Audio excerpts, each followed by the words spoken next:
Well, thank you, everybody, councillors and members of the public that are here tonight. It's 4:31 and we'll open our meeting.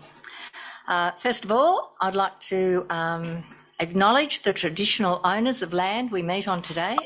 I humbly pay my respects to the people of the Wiradjuri and Ngunnawal nations, their past, future and emerging elders.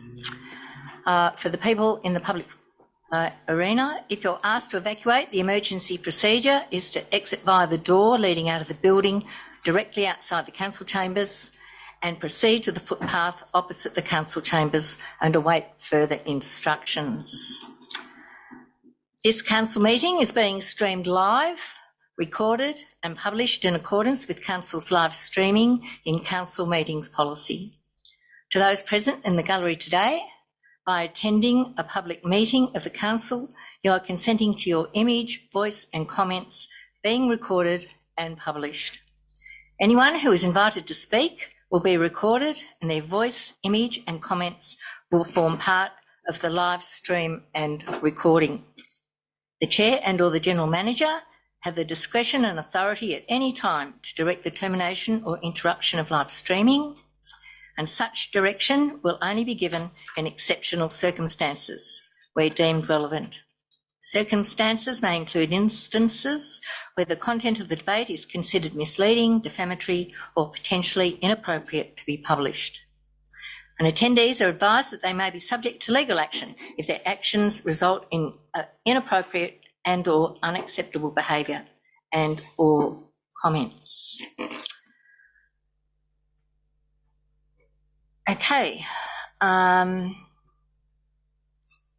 forum. I'll invite Julie to speak this afternoon.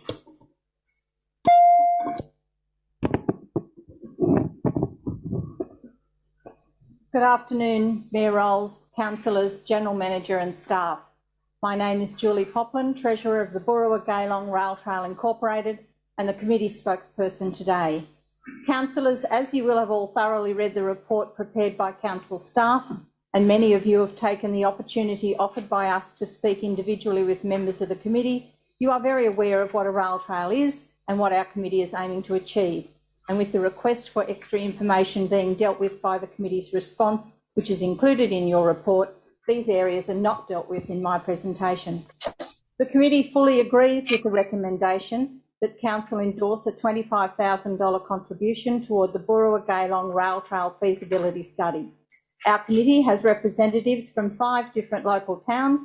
Many of these members are not keen cyclists or walkers, but can see the economic benefit that this project will have for the area and therefore are willing to put in their time and effort to see it happen.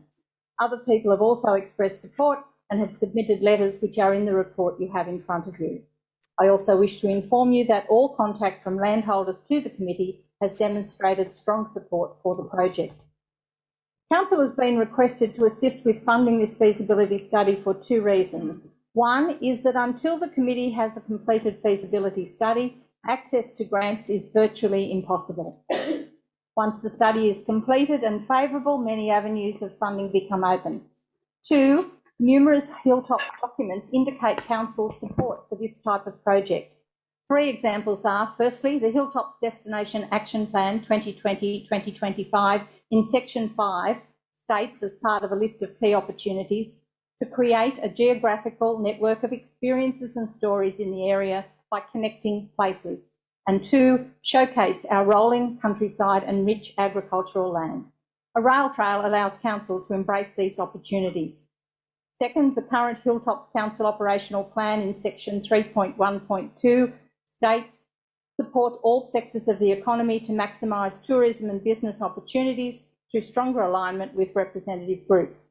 Supporting our request is evidence of Council providing this type of support. Thirdly, Hilltops 2040 has listed as one of its actions to investigate the potential for the development of tourist trails connecting Burrangong to Gaylong, potentially utilising the former rail corridor. Our request for funding is a perfect way for Council to meet this action target.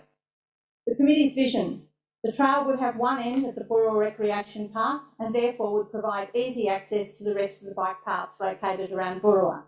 The recreation park has plenty of parking available, is close to the main CBD and has space for families to be occupied whilst awaiting others who are utilising the rail trail. The other end of the trail would connect with Limestone Park at Gaylong, an area that has plans already drawn up for its development.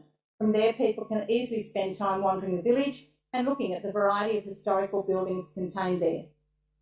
The Rail Trail Committee are considering the sealing of approximately the first 5 kilometres or so at each end of the trail, with the remainder being some type of crushed and packed rock, gravel or limestone. This distance from Gaylong would allow another option for people to access the Gaylong Monastery Cemetery, already a tourist attraction, and its proximity to the rail trail corridor allows it to be a destination point as it has an area of car access. From Burrawa, the 5 kilometre or so distance would bring people out to the Tarango Railway Bridge, and near there is a suitable area off the main road for people to pick up or drop off users of the trail. Sealing would allow the trail ends to be accessed easily by a wider variety of users, such as parents with prams, people on mobility scooters, children on bike scooters or rollerblades, and walkers of all levels of fitness.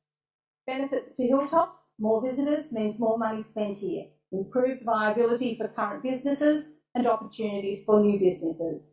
As you saw in the report, the Tumbarumba Rosewood Trail has benefited both those communities tremendously, and the same would be expected here, especially as the ACT is located within 2 hours of this trail, and therefore is very suitable for a day visit, but also could easily entice people to stay a few days. You have 1 minute, Julie. Whilst accommodation is not currently available in Gaylong, Burrawa has 2 motels and 3 hotels providing accommodation. The Gaylong Hotel still holds its licence and is in good condition. MURRUMBURRAH Harton has great caravan and camping facilities, especially at the showground, and a major redevelopment of their country club will see a significant increase in accommodation available in Harden. Young is also close enough to be utilised for overnight stays by users of the trail. So by approving the recommendation, Council is making a strategic investment for the smaller communities in Hilltops, which has the potential to bring very large economic benefits to the whole of Hilltops LGA. Thank you. Thank you, Julie. Question through you, Madam Mayor, to the Speaker. Yes. Councillor Ingram. Hi, and thank you for your presentation, and I commend your committee on all the work that's been done.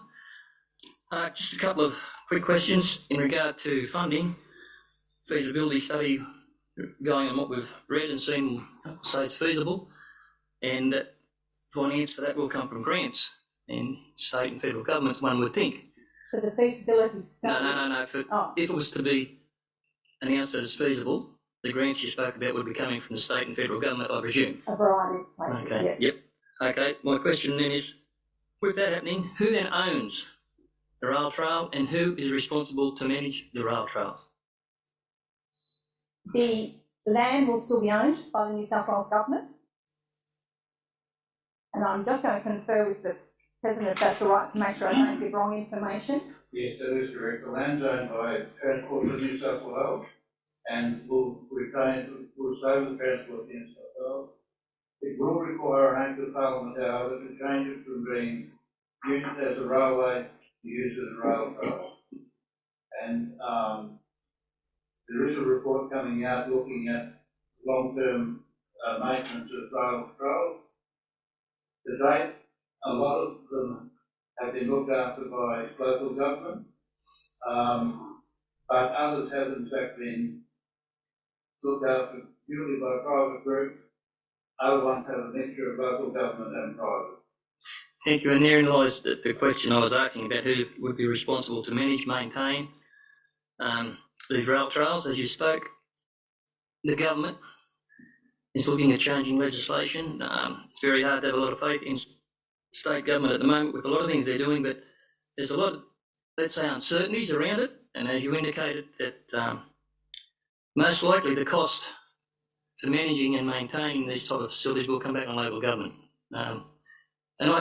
Local government is responsible for a lot of things nowadays, but I just need everyone, to be aware. And I have no trouble. No, I have no trouble with the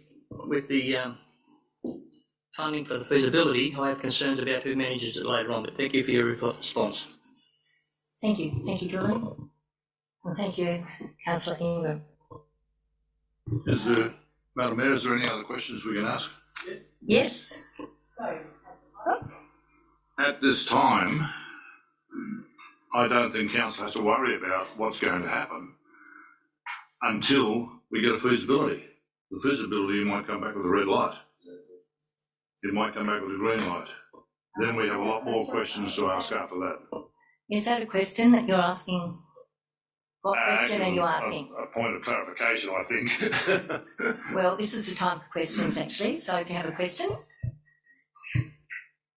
Well, that's my point of clarification. Well, thank you. That Thank you. if it's a green light, then we have a big problem to discuss. If it's a red light, we've got no problems. Well, thank you. Thank you, Councillor Coleman. Thank you, Julie.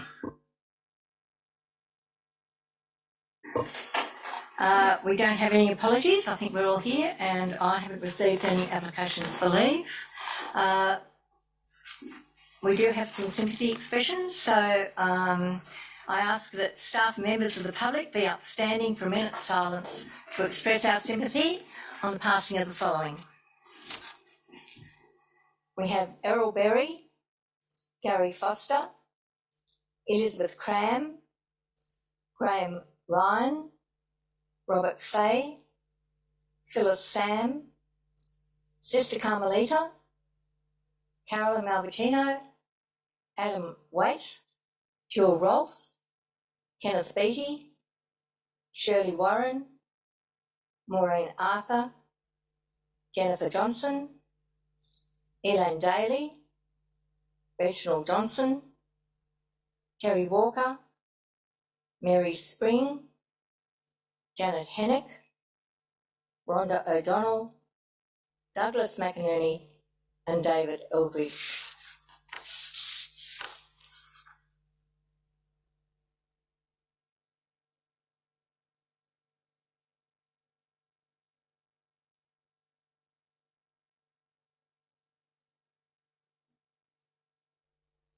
Thank you, everybody.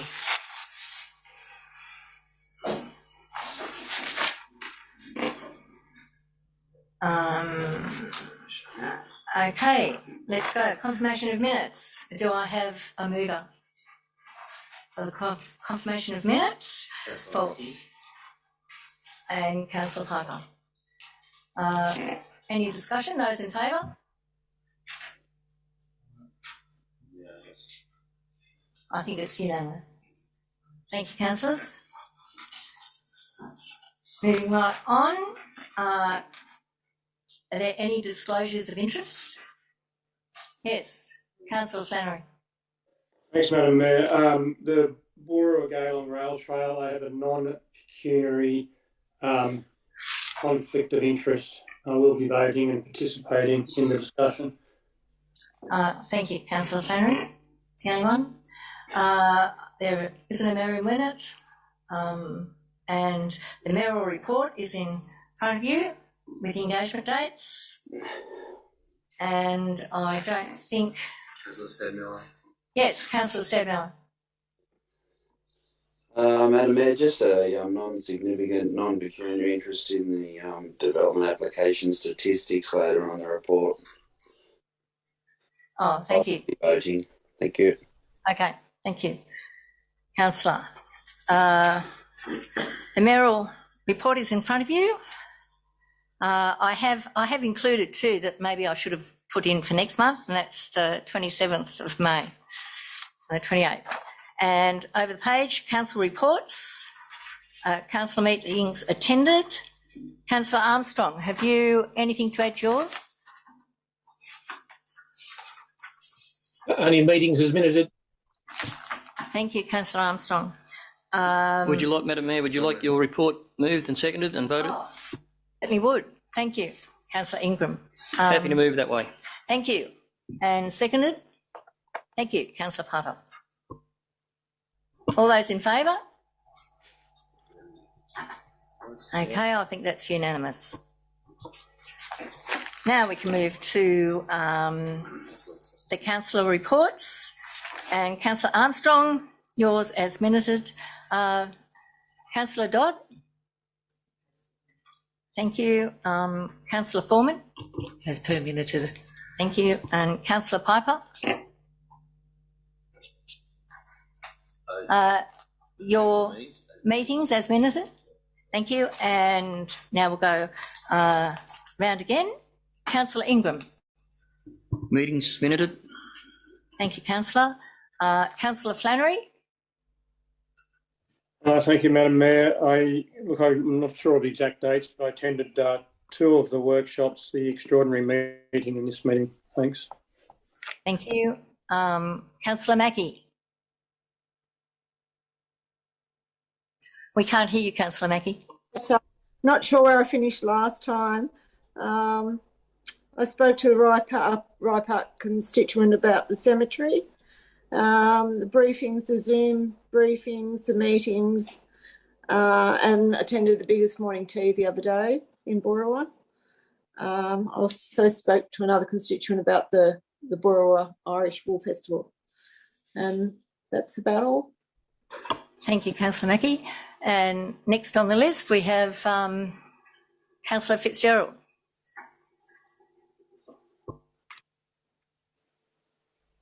Yes, I've attended a number of constituent meetings in the month. I also attended a number of workshops, as you're probably aware, and I also attended the Harden District Educational Foundation quiz night. Thank you. And last but certainly not least, we have Councillor Stadmiller. Oh, pardon me. A couple of workshops and a meeting, I think, in the blur that was the last week and a half in regards to information overload. Thank you. Thank you. And Councillor I'm Hewson. having trouble with research. What was that? I didn't hear that. Sorry, Councillor Flannery, are you having difficulty hearing? We'll move on.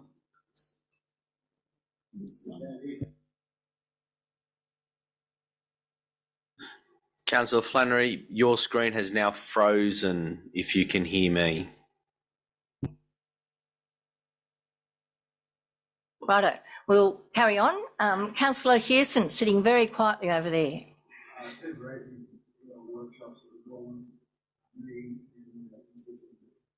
Thank you. Thank you very much.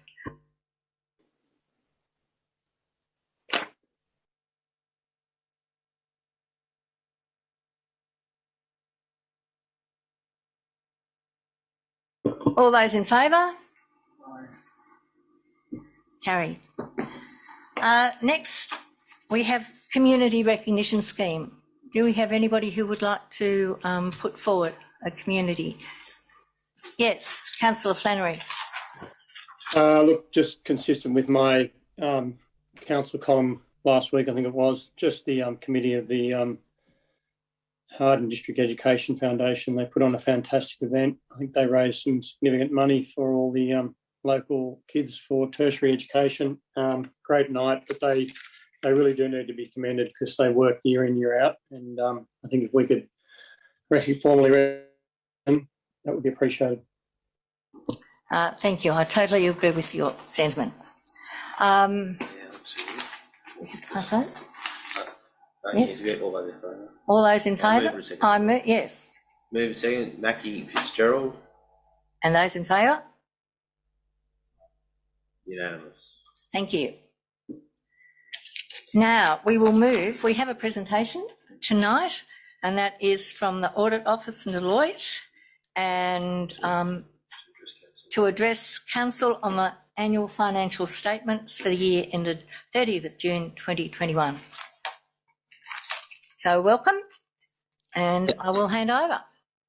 Thank you, Chair. By way of introduction, my name is Chaitanya Mauji. I'm a director at Deloitte. Deloitte performs the audit on behalf of Audit Office. I would like to offer regrets my colleague from Audit Office could not attend, Lisa Berwick, but I would be representing her for this particular session. So I think from an audit perspective, the financials were finalized on 17th of December. No issues, no major issues. Obviously, it was a clear opinion. We did submit a report on the conduct of the audit around the same time, which I believe should be available to everyone. I can go through and talk through some key points from there. So in terms of the results, obviously you would be aware of it, but rates, grants, they've all gone up. The operating results also improved. The net result before capital grants, while still a loss, was actually an improvement from the loss which we had in the previous year. The council, I guess just making one point on the cash flow side of things. So whilst the council did have a good amount of cash balance, it has continually, I guess the second year in a row, if not more, have a negative unrestricted cash balance, meaning that whatever total cash you have, there's actually no amounts for day to day. All the money currently based on 30th of June 21 was tied through external or internal restrictions. I think you had an unrestricted negative 2.8 million cash position as of June. In terms of performance measures, so the Office of Local Government sets a number of benchmarks for various councils to measure themselves against. Hilltop Council did not meet 4 of the 6 measurement of performance criteria and were able to meet 2 of them. You will also note from the report on the on the conduct of the audit, I think 2 key issues were raised as significant audit issues and observations. One is on rural firefighting equipment not recognized. This particular point is not just limited to Hilltops. It is across a number of councils where certain rural firefighting equipment is not recognized by the council on the basis that it is the council's view that they do not control the assets. However, the audit office has a different view, and thus it gets raised as a significant audit issue. The second matter which was raised in the report on the conduct of audit was cash and investment balances specifically. And I think this has been a matter which has been going on for a number of years, where the bank reconciliations were not performed or not completed on a timely basis. And you would have a number of reconciling items. So in the current year, management actually did a reconciliation which was really done at the end of the year. You would generally expect it to be done a lot more regularly. There were a number of adjustments identified, and around $200,000 from a cash perspective was written off. Now, this is a historical issue. There was a suspense or a counter side to it, so the net impact on the underlying results was not as significant, but cash being, I guess, a significant or a sensitive area, we do raise that as a significant issue that there are a number of control observations or findings for management to interject at this point. I need to clarify something that you've said. The 200,000 was not written off; it was unreconciled, and those amounts have been reconciled as at today completely. Thank you. You still may have that position, but we have the evidence to say it's been reconciled. Thank you. Fair enough. So that's fine. I think what we will do is, as part of our audit, we will assess how both the $200,000 have been dealt with, the suspense account as well as the cash balance. But we take note of your point that the matter has been subsequently resolved, and we can take it up from there. But point taken. So look, to be honest, that was really broadly what I had to cover. I just wanted to open the forum if there are any particular questions on the audit specifically. Thank you for your presentation. We have one question here from Councillor Stadmiller. Councillor Stadmiller. What was the $200,000 in regard to?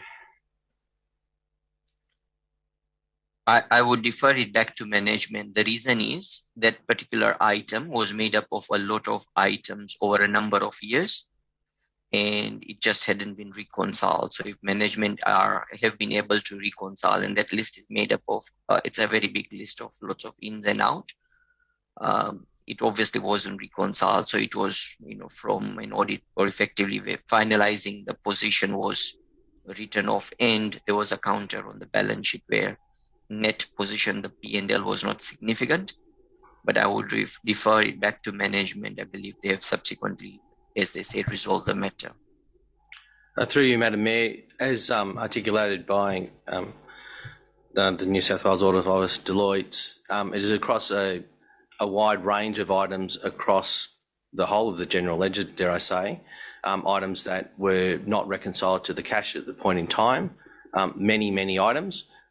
Happy to prepare a report and give the detail. However, individual items in and of themselves are, I would say, are immaterial of themselves. That doesn't answer my question at all, and that it's just a fob off. As I said, Councillor Stadmiller, I'm happy to prepare a report for the $200,000 to bring back to Council, itemising, as articulated. It will be a long report of small items, but there's a request and we're happy to oblige. Thank you, Mr General Manager.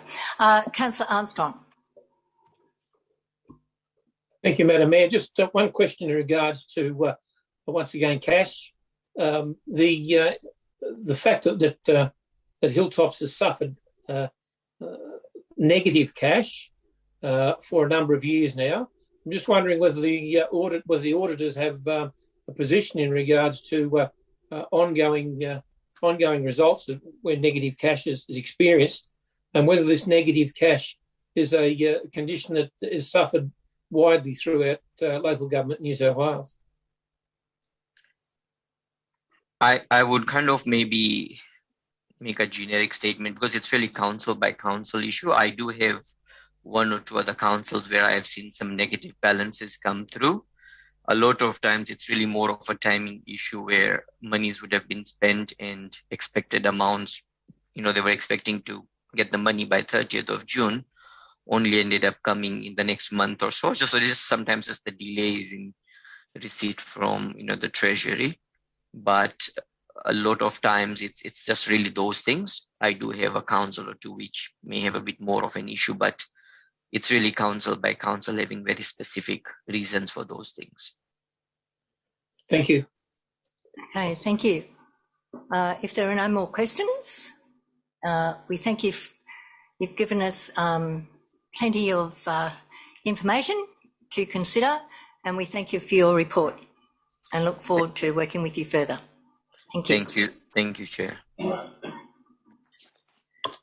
Now, we have had a speaker in the public forum, and I would like to bring 12.10, 2213, Burrua Gaylong Rail Trail forward for discussion now. Do I have a mover for that?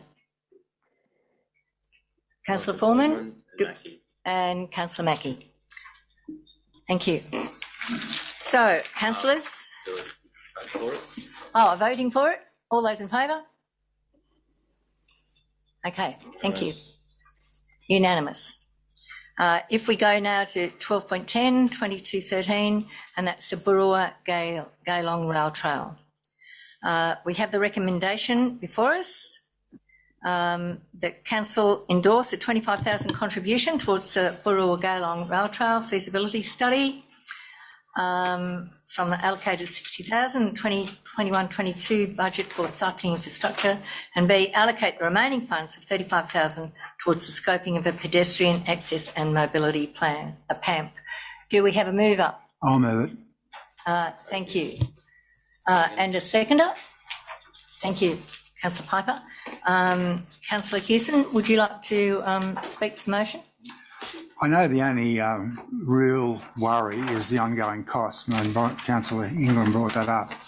I've seen estimates at times, but I think the cost-benefit analysis of it, that it'll bring a lot more money into the Hilltops region than it'll cost the minor cost for maintenance.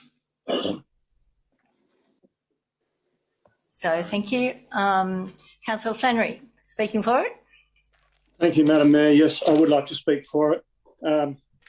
Madam Mayor, when this was first brought to the Progress Association, Gaylong Progress Association, 6, maybe 12 months ago, time flies when you're having fun. My initial thought was, this is not exactly something I'd welcome and I'm not an affected landholder, but I have a family member who would be. And so I pointed that out to the chair of the committee, actually. I said, look, it's something you'll need to consult the landholders with and make sure that they are not necessarily on board, but fully informed. And he said, well, that's part of the reason for the feasibility, not the whole reason for the feasibility study. The feasibility study looks at a number of things, but then they can go to the landholders more informed once they... And to some extent, that's true. And then I spoke to the family member and said, look, there's thoughts about a rail trail which will impact your property. And the family member said, I moved up here 55 years ago from the city. And when I moved here, Gaylong had 2 schools, 2 general stores, a butcher, a bank, no baker, a farm supply store. And the family member said, now it has nothing. And she said, if the least I can do is provide access through my property without opposition to enable a rail trail to help Gaylong get something back and benefit some of those residents, it's not much to ask. And I thought that's pretty right. And then I thought, well, me as the person who looks after that land needs to realise there's a greater vision here. And I say, I guess, to council and to the committee that there will be a cost to someone to maintain the rail trail. That is undoubtedly true. But there's a cost to maintain... I suspect I've gone, have I? There's a cost to maintain our libraries, just be aware our of the time, pools, please, our Councillor footpaths, everything that we as a council provide to the community is a cost to maintain. Now you might have frozen, but I think we certainly get your drift. Until you unfreeze, do we have anybody who would like to speak against it? Councillor Ingram. Not so much speaking against endorsing the money for the feasibility study, but I just want to reiterate my concerns as mentioned in regard to if it comes back and says, yes, it's a goer, who's going to fund it? State and federal government, there's legislation to be changed to so everyone can be clear who's responsible for what. There's a lot of grey areas around that, and we just need to be aware that this is not the first time council's handed money over for a feasibility study. Some councillors that were around before would remember the former young council when amalgamation happened and were in administration. There was about the same amount, a bit more, gifted to the Bridge Alliance to look at a project for a feasibility study. And that feasibility study came back a great document with a bill of about, I don't know, hundreds of millions of dollars. But anyway, it was prohibitive. So that money was gone. But the concept itself, yep. But what I would like to see done, and I won't be around, I won't be in this term of council, when the costings are done, that the costings are done with car parks, toilets, all those things around the edge of a rail trail. Because if they're not in the initial costings for the state or federal government and the grant funding, they will land back at local government.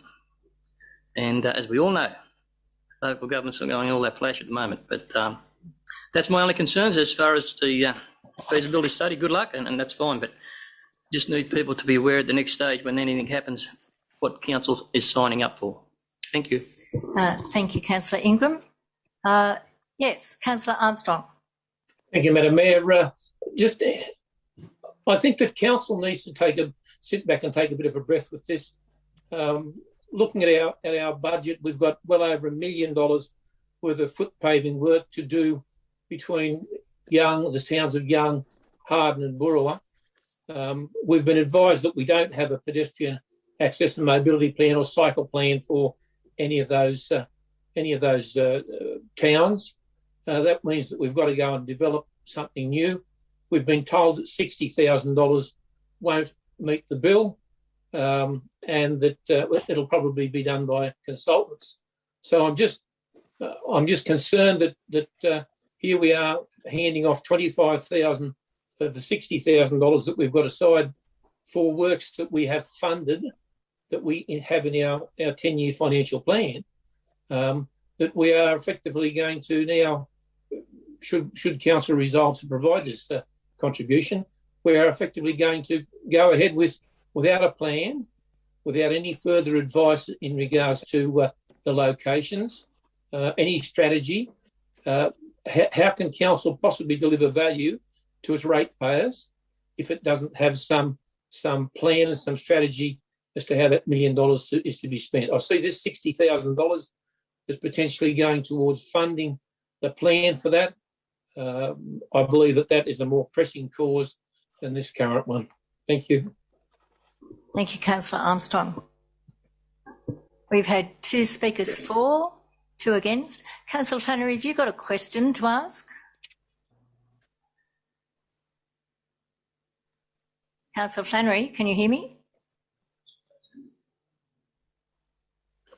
No, I was just, thank you, Madam Mayor. I just wasn't too sure where I got up to.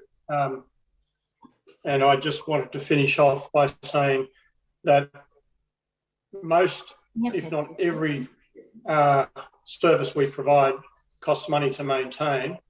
And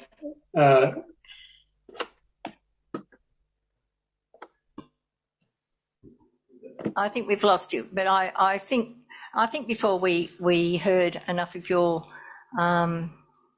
comments to understand the way that you're supporting this program. Point of clarification, Mayor. Clarification? Councillor Piper. What are we voting on? We're only voting on whether we should be giving them the amount of money they're asking for to complete their study. We're not voting on if it's okay, we're going to do all this other stuff, or we're not going to do all this other stuff. It's only just whether we're going to give the money, as I understand it anyway. Yes, certainly. If you look, it says to allocate 25,000 for a feasibility study. I think the point that's being brought forward, though, the long-term ramifications of a rail trail to be considered. Am I right in saying that, Councillor Ingram? And about making informed decisions, Madam Mayor, that's correct. Yes, I agree. Put it to a vote. Mayoral to make a comment before we put it to a vote. I'd just like to say that as a concept, I think it's really good. My concerns, as have been voiced by 2 of the councillors, are the long-term ramifications which haven't been set out. There is legislation, I know, that is coming before the New South Wales government, and I just wonder if it is timely for us at this point of time to allocate that money, especially when our cash flow isn't great. Certainly not against it, but just wondering about the timing, and that is my comment. And I will put it to the vote. Those in favour? Ingram, Gorman, Dodd, Piper, Hewson, Stadmiller, Mackie, Fitzgerald. And those against? Rolls. Armstrong. Councillor Flannery, you fell off, so were you for the motion or against the motion? For the motion. For the motion. Thank you, Councillor. Yes. Thank you. Well, thank you, Councillor Armstrong. We have your vote as well. We have, it is carried by the majority. So congratulations. You now have your cash, if you like, to proceed with the feasibility study. Thank you. Once we borrow it.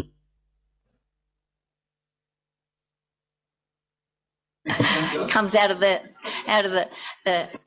negative funds. So for those members of the public who are thinking, please contact me and we'll arrange the details. Thank you.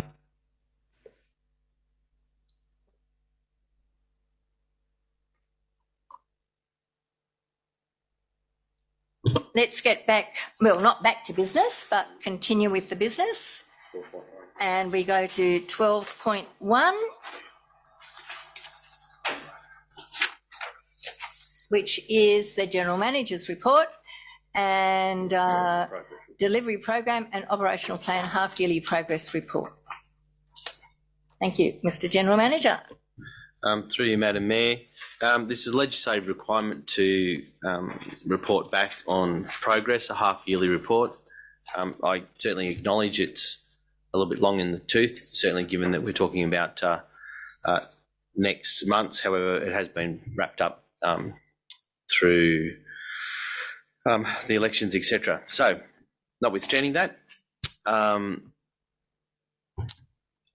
the report is before you. It is a status report against the existing delivery program, not in relation to the other reports later on. So it is in the existing program and progress against the existing delivery program. Thank you, councillors. Thank you, General Manager. Do I have a mover for the recommendation that Council endorse the Hilltops Council Delivery Program and Operational Plan Half-Yearly Progress Report? Do I have a mover? Move with the question. Thank you, Councillor Armstrong. And seconder, Councillor Ingram.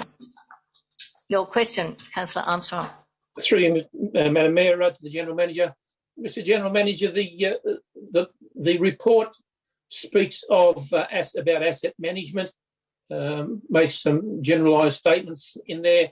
But one of the ones that's particularly interesting is the measure is 50% completed, so congratulations on that, in regards to asset management plans. At a workshop early this week, I was told that we didn't have any asset management plans. So can I just ask, what's 50% of nothing?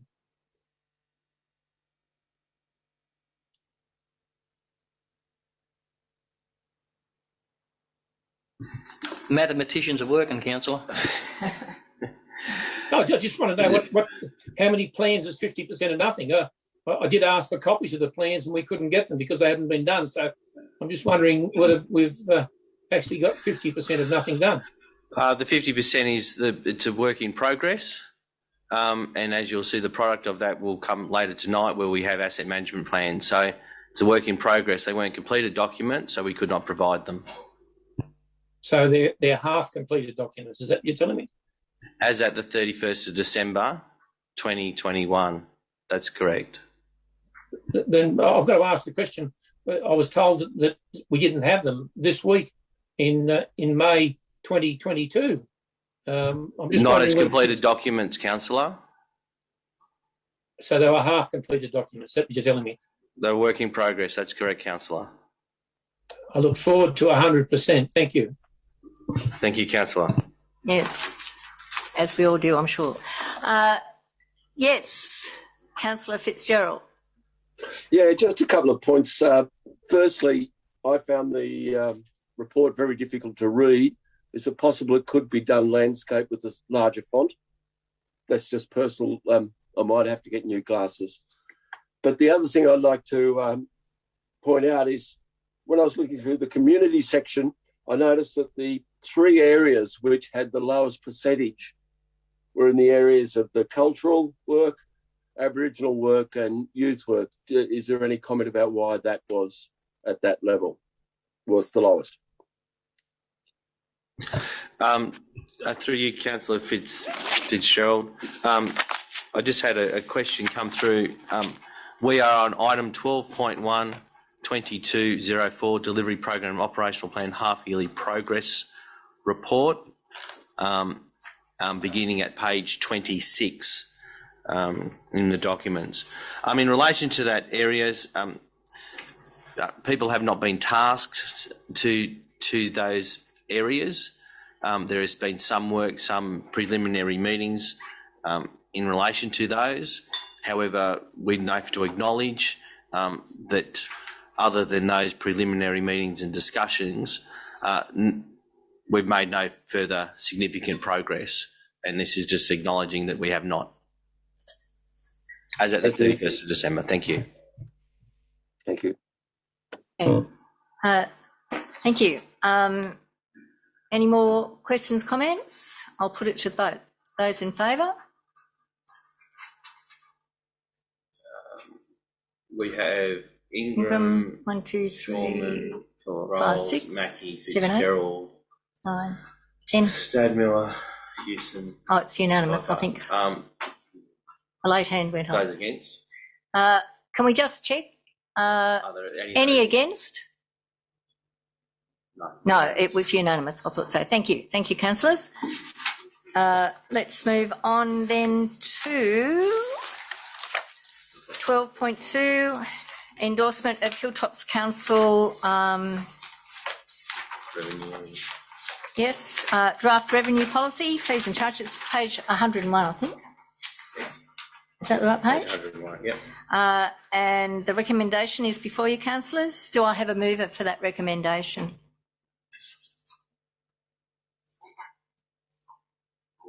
Should I? Thank you, Councillor Foreman. And a seconder? Thank you, Councillor Hewson. Councillor Foreman, would you like to speak to it? Look, I've read through it, and I think the fact that it goes out on public exhibition gives the community a chance to actually have their say around the fees and charges and what we would like to implement. So that aspect is good because there is community liaison. Thank you. Anybody else like to speak for it? Councillor Armstrong, your hand was up first, I think. Oh, I thought, sorry, I was going to speak against it. But anyway. Oh. We've had one for. We've had one for, so we'll have you against. Thank you, Madam Mayor. Just fundamentally, I can't oppose the setting of fees and charges because only council can do that. A staff member cannot. It must be done by resolution of council, and there must be an adequate notice given for public consultation. My concern is to the lack of fees and charges in here. It goes to the content, some recommendations such as actual costs plus 40% on costs. When it comes to things like the creation of assets such as footpaths, curb and gutter and the like, there was a time when council used to provide an estimated cost for the community to consider, but to simply say actual cost plus 40% really means nothing at all. If I was to go to the local supermarket and say how much is that can of peaches, and I was told, oh, actual cost plus 40%, I wouldn't have any idea till I got the check out, would I? So I couldn't make that decision as to whether I want to buy it or not. And I know that's a rather simplistic sort of a comparison, but I'm concerned that council has lost the ability to determine costs. When it comes to things such as plant hire, I note that we're not charging any 40% or any on costs at all. But to scroll down just a little bit further, I see when it comes to mowing blocks of land using the same piece of plant with the same labour, that we can actually develop a cost for that, regardless of whether the block of land is 700 square metres or 7,000 square metres, it would appear. The inclusion of on costs there is okay, but yet when I go back up to the rest of the plant, there's no mention of on costs. So I presume it's either been the cell hasn't been large enough in the table to add the 40% on costs, or it gets cheaper to hire more plant. I just can't support this at all. I think these need to go back and they need to be cleaned up. Someone should read them before they come to council. Thank you, Councillor Armstrong. To you, Madam Mayor, I'm going to have the Director of Infrastructure speak, because many of the items you raised were in relation to infrastructure, including plant. Thank you. Through you, Madam Mayor. The intention of putting actual cost plus whatever percentage was intended to ensure that the full job costed would be costed accurately. And no, council has not lost the ability to cost jobs. It's just a case of if you want to do CCTV camera inspections, are you doing 20 metres? Are you doing 50 metres? Are you doing 4 lines? Are you doing 1 line?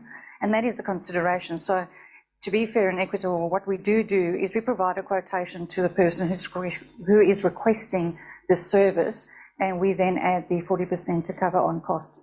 And that's how the intent of those fees are, to ensure that we are actually doing full cost recovery on whatever activity we're taking. I take your point on the fields, but most of the stuff that we are being asked to do is in line with what the actual work is, how long the pipe is, how many metres of footpath we do, the location of that footpath, and then we add the on-cost costs, and that is to ensure that we do full cost recovery on the services that we provide.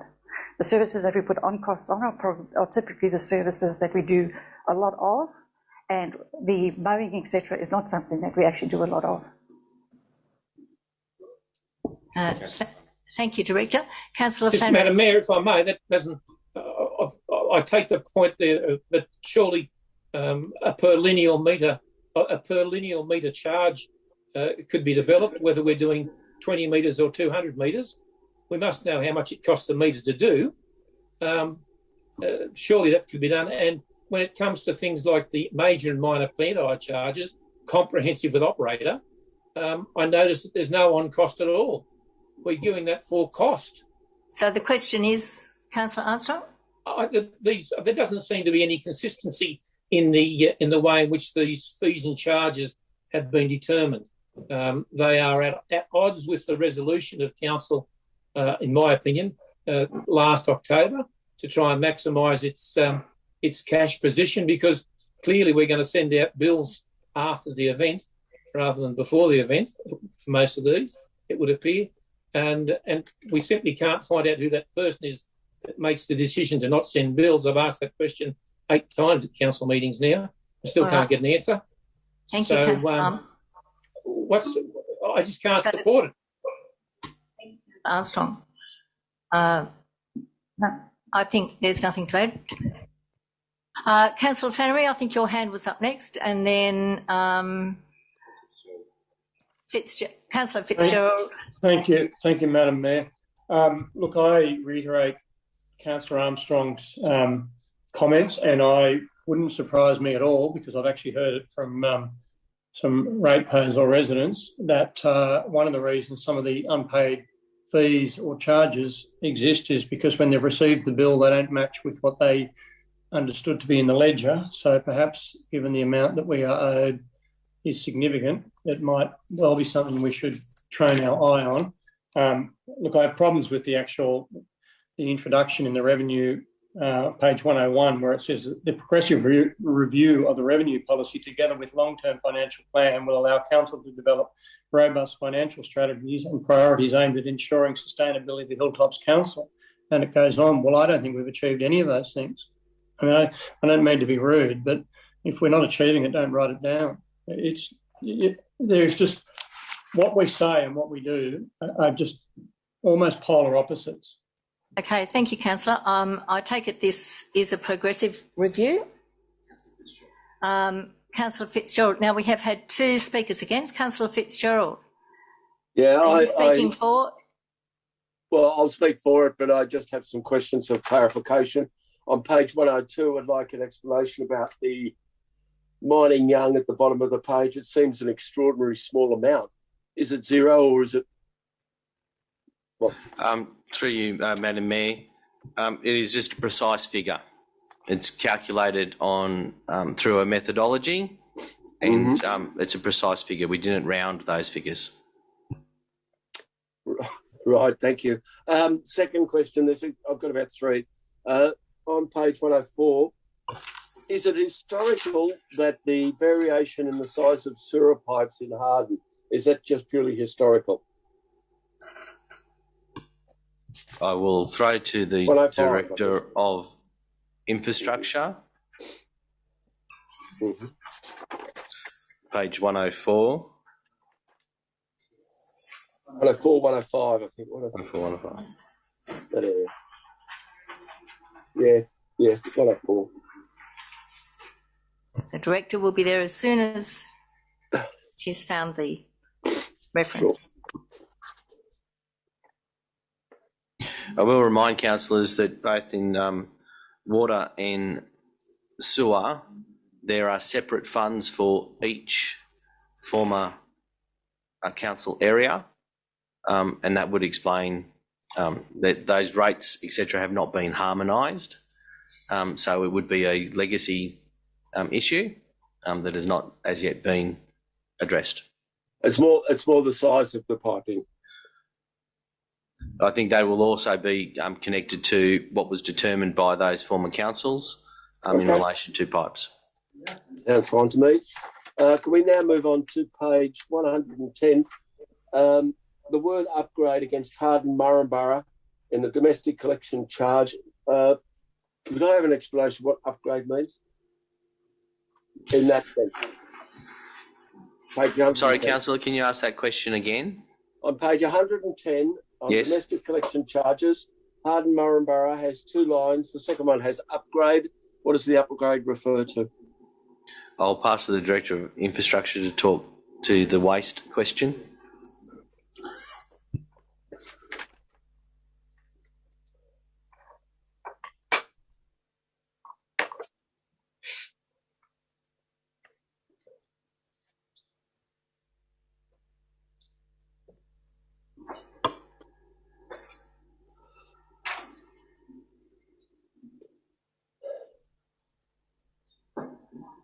Thank you, Director.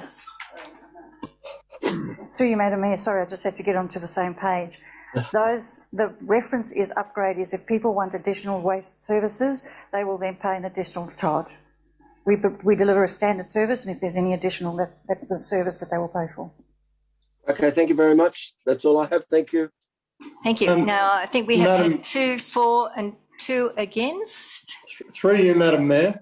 Look, just yes, to partially Councillor answer, Flannery. Do you have a question or a comment? A question and a statement. Just to partially answer Councillor Fitzgerald's question about the access charges, different size pipes connote different sewer usages. So, for example, the fire station out at Harden, where there's however many people are going to be using it, you need a certain size sewer piping, and the different sizes are based upon, expected usage, building size, so on and so forth. So that's why there's different charges there. Director might like to answer that more appropriately. A question on the loans. I note that the Taringa Bridge, well, there's a couple of loans that are due within the next few years. It has the amount in dollar terms, page 113. So it has the amount of the loan in dollar terms in the left column after the title, and then it has the year that it was borrowed and the term in the very far side. The amounts in the left column, are they the unpaid or unamortised amounts, or are they the opening totals? And if they're the opening totals, can we assume that the annual debt servicing is the opening total minus the annual debt servicing less the years to expire? Through you, Madam Mayor, I'll ask the CFO to answer that question. Thank you, Councillor Flannery.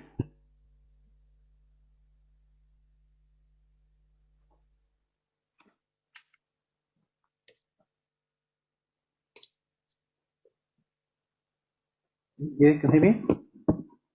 Councillor Flannery? Yes, I can hear. Yeah, so the amount, I think, the charge is the annual debt, and that's correct. That's the amount that's owing up until the term, 10 years from the... so which one are you inquiring about? Is it the Harden Sewer, for example? The Harden Sewer is the year 2020, 10 years at the rate of, say, shown there of 21,742 per annum. Sorry, I can't hear. Mr. Smith, it was the question that Councillor asked was in relation to the Taringa Bridge, for example, the 993, 132. The year it was established was 2013, okay. 10 years, and 2023. The question was, are we paying $132,080 per year annual debt serving, and is that capital and interest? Correct. You had the 10 years from 2000, well, 9 years, 10 years from 2013, expiry therefore maturing in 23. It'll be the 10 times that amount there, which will be 993 without me calculating 1.32 million interest. And so, Mr. We could calculate the difference in interest if you wanted to put it on the... So the outstanding balance on the Taringa Bridge is actually 132,000. Is that correct? Sorry, no, you mean the total amount of interest plus principal would be $1 million? No,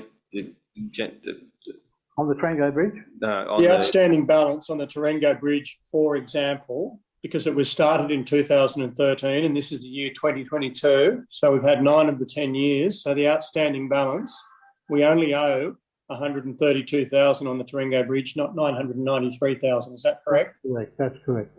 Yes. Shouldn't we be getting the residual balances? We can insert a balance on the side there if you wish with the residual balance.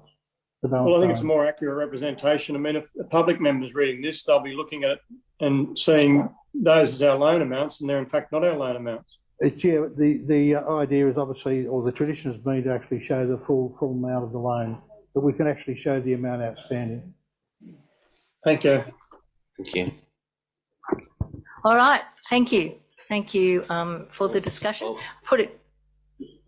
Just some questions, Madam Mayor. There are still some questions, Madam Mayor. So we have Councillor Piper, Councillor Dodd, and we have Councillor Stadmiller. And apologies, Councillor Stadmiller. I think your hand was up first. So can we go to Stadmiller first?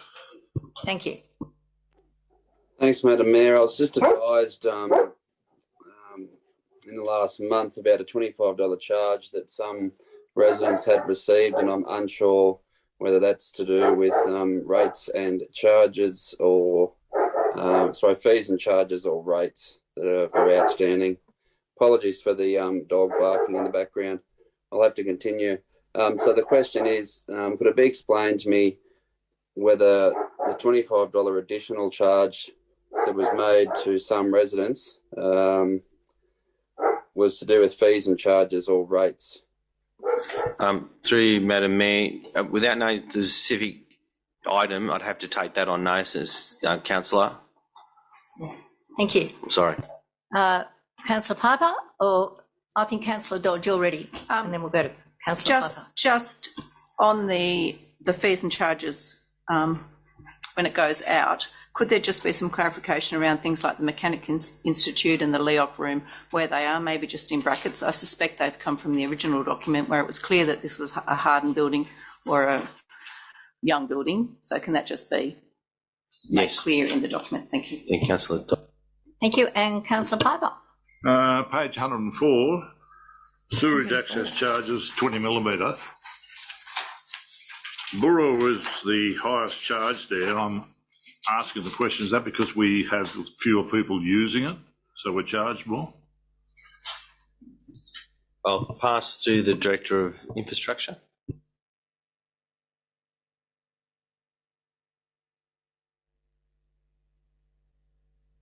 Through you, Madam Mayor, as the General Manager has already indicated, all of these funds are separate funds and the funds are just being maintained as they have already been set up. So the difference in the rates are what was determined at the time, and those fees and charges are being maintained. Thank you, Director. All right, I think we've had 2 for, 2 against, and a few questions. I'll put it to the vote. All those in favour? Councillor Foreman, Councillor Rolls, Councillor Mackie, Councillor Stadmiller, Councillor Fitzgerald, Dodd, Councillor Piper, Councillor Piper. Those against? Those against? Councillor Ingram and Councillor Armstrong and Councillor Flannery. Okay, thank you. The motion has been passed. Thank you. Let's turn now to 12.3, 2206, public exhibition draft of Hilltops Council 2022-23 budget. Before I ask the CFO to talk, do I have a mover for this? A mover?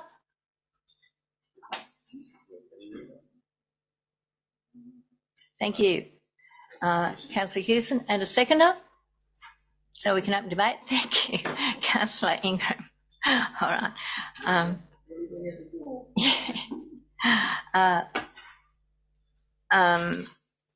Thank you. CFO is ready to speak to us. Madam Mayor, I'm not sure what depth of detail councillors want me to go through. However, bearing in mind, obviously we've got an operating result shown on page 115. And at this stage, we're projecting an operating result of 5 million or 4.951, slightly lower than the result that we came in 2020-21. It's important to note that we've only included in the budget a capitalised amount of salaries of 2.5 million.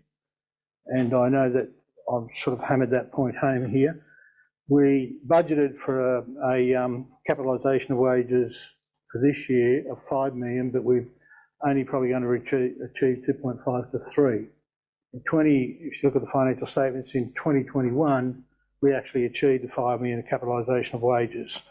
So whilst we focus on that, that will improve the general fund result there of 7.5, and then would full capitalisation of wages, which we'd like to see, or I'd like to see, would then bring that result from 4.9 down to a much lower figure. So it's obviously, we have to stress the ability. That figure will also get down lower, obviously, as we're using the capitalisation of plant. So that's the main thrust of the issue. Certainly there's a number of issues in there that we discussed at the workshop, such as the fact that in the papers we've moved the Technology One remediation project out of capital and have only applied 80,000 in there. You'll see all the assumptions that are shown in there. We've included the wage increase of 2%. We've included the IPART increase of 2.5%, and they have written and they're waiting on us responding that that will be passed tonight, which it was proposed in the April minute. Most of the other charges there you can see. We've included the councillors' rate increase, which has just arrived at 2%. We've just received that in the last few days. Paper on that yesterday, although we were aware of it last week. That's also been included as well within the charges, and of course the fees and charges which we just presented are those that are included in this budget. I can go through it in detail, however, so that's some of the thrust. So there's a big drive to actually make sure that we improve our salaries and wages position through capitalisation of wages. And I should also stress that proposed organisational structure costs are included in this budget as well. I'll just add to that through you, Madam Mayor. The draft tonight is to put on public exhibition, so you are not voting to endorse this budget. You are, should you resolve, you're resolving to put it on public exhibition and invite public comment upon the proposed budget. Thank you, councillors. Thank you. I'm going to add as well that obviously you're aware in the past, as we've highlighted, there's been an increase in insurance costs of over 120,000 in this issue, which is budgeted for. So apart from the fact that fuel costs have gone up, material costs, as the infrastructure team will tell you, have gone through the roof. So that's included within this budget. Anything we can do to capitalise wages and the use of plant will then improve that result on page 115 of 7.5 deficit and bring the bottom line result down. So we're heading in the right direction, I believe. Thank you, CFO. Yes, Councillor Armstrong, a question. I'm just wondering if the General Manager can make past comment on the $75.5 million operating deficit before capital that the 10-year financial plan is predicting Hilltops Council will incur. Can we get some comment on that? Yep, broadly speaking, part of the problem that we have with the projection going out is we have a set organisational structure to deliver a certain level of services. At times we will get operational grants that assist in that area. We'll also get federal assistance grants, sometimes paid in advance. So as we go out, a conservative approach is to not rely upon those things that are not certain, which exacerbates the losses. Mr. Smith, do you have anything to add to that? Good point. I'd actually missed that point. Yes, you're quite right, Councillor Armstrong. If you look at the projections going forward, you'll notice, I think, in 23-24, the grant funding, we've actually reduced that grant funding level. So, in fact, anything we can do to improve that, in other words, we're sitting at a level where we've moved that 20-odd million from 21-22 and 22-23, and then beyond that, we've actually reduced the level of grant funding. So again, it's an issue about capitalisation of wages, and in fact, obviously hoping we get a bigger injection of grant, but we've been quite conservative in that projection. Sorry, and I also just added that point, Mr. CFO, is that you'll recall the October 2021 report. It talked about financial sustainability and various actions that would be undertaken. One was a recruitment freeze, and one was consideration of total employment costs, reducing those in consultation with unions and staff. We are towards the end of that, and that is some of the improvement. Other areas that we still must work on is also looking at potential sale of assets, but more importantly, the consideration of a special variation by you, the councillors, and indeed taking out to the community on how that may be addressed. So they're the items that are yet to come. This is on the basis on where we are at this point in time. It doesn't include any consideration of a special rate variation and some of the other items. Thank you. Thank you. Cooperation between the GM and the CFO. Tony, Councillor Flannery, a question?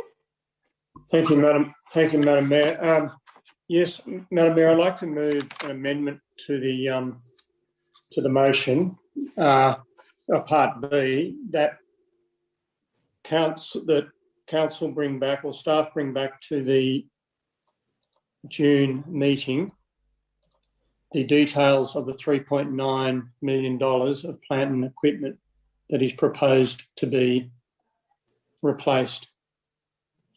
If I can get a seconder. Happy to second it.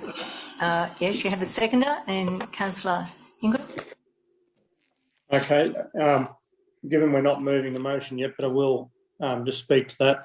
Look, given our budget position, I just think we have to look very closely at whether we can justify spending that amount. Councillor Flannery, we're speaking to the amendment. So there needs to be, if there's no questions on the amendment or the comment upon the amendment needs to be put to councillors. Yes. And then that would form part of the motion of which. I'm speaking to it. I'm speaking to it, Madam Mayor. The amendment? You're speaking to the amendment, Councillor Flannery? Exactly. Isn't that what you do? Okay, pardon me. I thought you said you were speaking to the motion, so my apologies. I said I'll speak to the amendment so the motion can then be discussed. Look, given the position, our council's position, I think it's important that we have full details in line with the general manager's comments at the beginning of this item, that we're not debating the actual budget. We're putting it on public display. I think it is prudent that this would be included now to give time for staff to bring it back to the next meeting, so that then council can make a decision at that meeting on whether we can afford that amount of expenditure on plant and equipment replacement. Just so I understand, Councillor Flannery, you're proposing that more detail be presented at the meeting following the public exhibition, and that additional information will inform you on whether that budget goes, is resolved to be approved. That's correct? Correct. So I don't want to be in a position where we're trying to, should I move an amendment to, or any other councillor move an amendment to reduce the expenditure on plant and equipment, we're doing at the June meeting, we are in a fully informed position. Thank you, Councillor. So, okay. So we have the amendment and we have to vote on the amendment. Are there any questions? Are there any questions? Councillor Ingram, have you got your hand on the... No, Madam Mayor, I seconded the amendment. You seconded, yes. Well, we'll put to the vote. All those in favour of the amendment? Councillor Ingram, Councillor Foreman, Councillor Armstrong, Councillor Mackie, Councillor Flannery, Councillor Stagmiller, Councillor Piper, Dodd, Hewson and Fitzgerald. Unanimous. So it's unanimous. So the amendment comes the motion, and that's to endorse the operating budget for the purposes of public exhibition from Friday 27th May to Friday 24th of June, invite public submission in accordance with the Local Government Act, 1993, and B, staff bring back to the June meeting the details of 3.9 million of plant and equipment being replaced. Just a question, Okay. Madam Mayor. Now, yes, speaking to the motion. Well, a question in regard to the actual capital works program that forms part of the recommended budget. Okay. I do note that in late last year, I had the opportunity to speak to the community at Rye Park, and was advised that a request to the former Burrua Shire for a seat in the Rye Park Cemetery produced something that I would call a horse hitching rail, a piece of pipe buried in the ground. I think that was an insult to the community, and that should have been something more substantial. I'd like to see an allocation, if at all possible, equivalent to the construction and installation and construction of a couple of seats in the Rye Park Cemetery of a better standard than the horse hitching rail that was put there. Councillor Armstrong, we might have some good news for you. And Councillor Piper. I was approached by Councillor Mackie for the same thing that you're talking about, Councillor, but being on the Tilt Farm committee, I've put it to them and they're quite prepared to put at least 2 in, which we have a photo given to their general manager to go to our particular people here at council to approve of. And So they have it's in approved hand. that, Councillor. They have approved that. I haven't notified you that. Answering your question, it's been approved, and I will duly get in touch with the Tilt Wind Farm people, and they will put at least 2 in for us. Wonderful. Perhaps you might let Andrew Southwell know about the developments. Thank you for your efforts there. And thank Councillor Mackie for her efforts there. And Thank shame you, on Burrua Shire for what they did. Now, if we come back to the motion, we have... Question, Madam. Madam Mayor. And Councillor Ingram. Question for the General Manager or Director. What level of confidence is there in achieving the capital works budget that we've proposed? Because we haven't been able to do it this year, and we're substantially behind in a lot of the work we are meant to be doing. And I know the General Manager's comments that work for the RTA or RMS, whatever they're called these days, is picking up, and that we might be able to get some funding back there. Can we get a comment on the views as to whether they will be able to achieve this capital works budget, which we haven't been able to achieve yet? Director of Infrastructure. He's just coming up to answer your question. Through you, Madam Mayor, there are a significant amount of money that was going to be deferred, and I think it's around the $22 million from the current capital works program. And there are several reasons for why that is not was not achieved. One of the examples is the Bundaba Bridge construction. There's $7 million there that had to be deferred purely because of the rain we've had. We have not been able to get into the river to build that work. A lot of those projects were ambitious in the last capital works program, and we were still at design stage. This deferral of that is indicative of that, and those programs of work will be completed. The other water main renewals and sewer main renewals in Young are well underway, so those projects have already been tendered. A lot of the work that had to be deferred was because they were going through design and through tender phases, and that's how we've appropriately pushed out the budget, and we will continue to deliver the programs of work against the designs that are now complete. Thank you, Director. Councillor Ingram. Thank you, Madam Mayor. Just probably a couple of comments. And I'm very wary about the statements about wages being capitalised, and because all I can see happening there is the levels of service decreasing more to our community, and I won't have anyone tell me that the levels of service haven't decreased in the former Young area anyway. So if we work on that theory to save us money, I have real concerns about what will actually provide our community.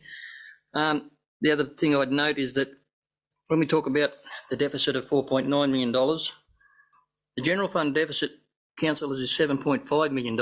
And just so everyone is aware, which I'm sure you are, that the water and sewer funds and the South West Regional Fire Zone money, that can't go anywhere near that. Our deficit in the general fund, which is where we're bleeding cash, is $7.5 million. It's all very well to say at the bottom it's 4.9, but it's not, because those other funds cannot be used to help the general fund out. So our deficit is predicted to be 7.5. And I wasn't going to mention it, but seeing the General Manager mentioned it, special rate variations. If anyone thinks that special rate variations are going to dig us out of this hole, the levels of service, I have some sad news for them. Thank you, Madam Mayor. Thank you, Councillor Ingram.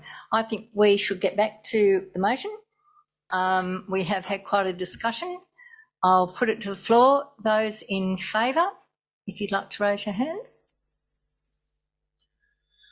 Rolls, Foreman, Ingram, Hewson, Piper, Dodd, Stadmiller, Flannery, Armstrong. Mackie. I think that Councillor Fitzgerald, are you for the motion? Yeah, for yes. That's unanimous. Thank you, councillors. If we move on now to 12.4. I think, did I miss one? No, I did. Yep. Page 153. Yep, page 153, 12.4, 2207, councillors' superannuation entitlement. The purpose is before you. We had a bit of discussion, I know, at one of our briefings, and the recommendation is before you that Council A receive and note the report, and B, councillors endorse the payment of councillors' superannuation from 1st of July 2022. Do I have a mover? Thank you, Councillor Foreman. A seconder? Councillor Dodd. Councillor Foreman, would you like to speak to this motion? Well, I just am of the opinion that, if the LGA has fought very, very hard for this over the years and have finally decided to put it through, that we need to start to look at being a progressive council. I think, long gone are the days where we don't, and this is optional, so it's perfectly optional, but I just think we just want to look progressive. We want to look like we are offering more attractive, package, if you can call it that, to future candidates. And I just think it's just moving with the times, to be quite honest. Thank you, Councillor Foreman. Anybody else like to speak for it? Anybody wish to speak against it? I'll put it to the vote. All those in favour? Rolls, Foreman, Fitzgerald, Mackie, Dodd, Hewson. Those against? Ingram, Flannery, Armstrong, Piper. Councillor Stadmiller, you're not on screen at this time. Failing to vote is a vote no. Yes, that's correct. 6-5 the motion. 6.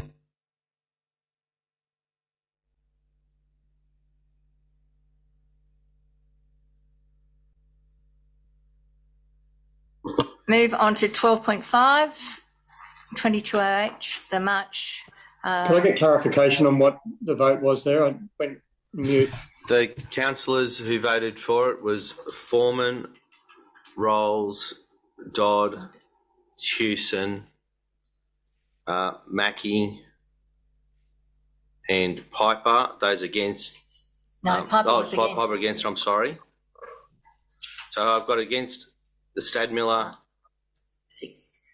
I'm sorry. I've got against Ingram, Flannery, Armstrong, Piper, and Stadmiller. So it was 6-5. 6-5. In favour or for? Or in favour? In favour. In favour. Okay, if we go on to 12.5, the March 2022 quarterly budget review. And the recommendation before us, Council receive and note the March 2022 Hilltops Council quarterly budget review and adopt the recommended variations to the Hilltops 21-22 budget as set out in the March 2022 Hilltops Council quarterly budget review. Do I have a mover? I need a mover. Thank you, Councillor Dodd, and a seconder, Councillor Hewson. CFO, do you want to speak to this?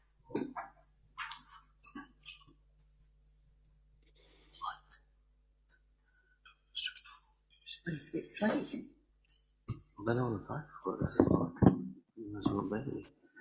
Thank you, Mayor. Yes, the results are shown, and we might highlight, as highlighted before, that obviously there has been that issue of capital coming back into the operating budget because of the, I think as you heard before, the director infrastructure, because of the lack of work over that November, December and January period, and also with a number of the teams off with COVID, it's been difficult to achieve that capital result.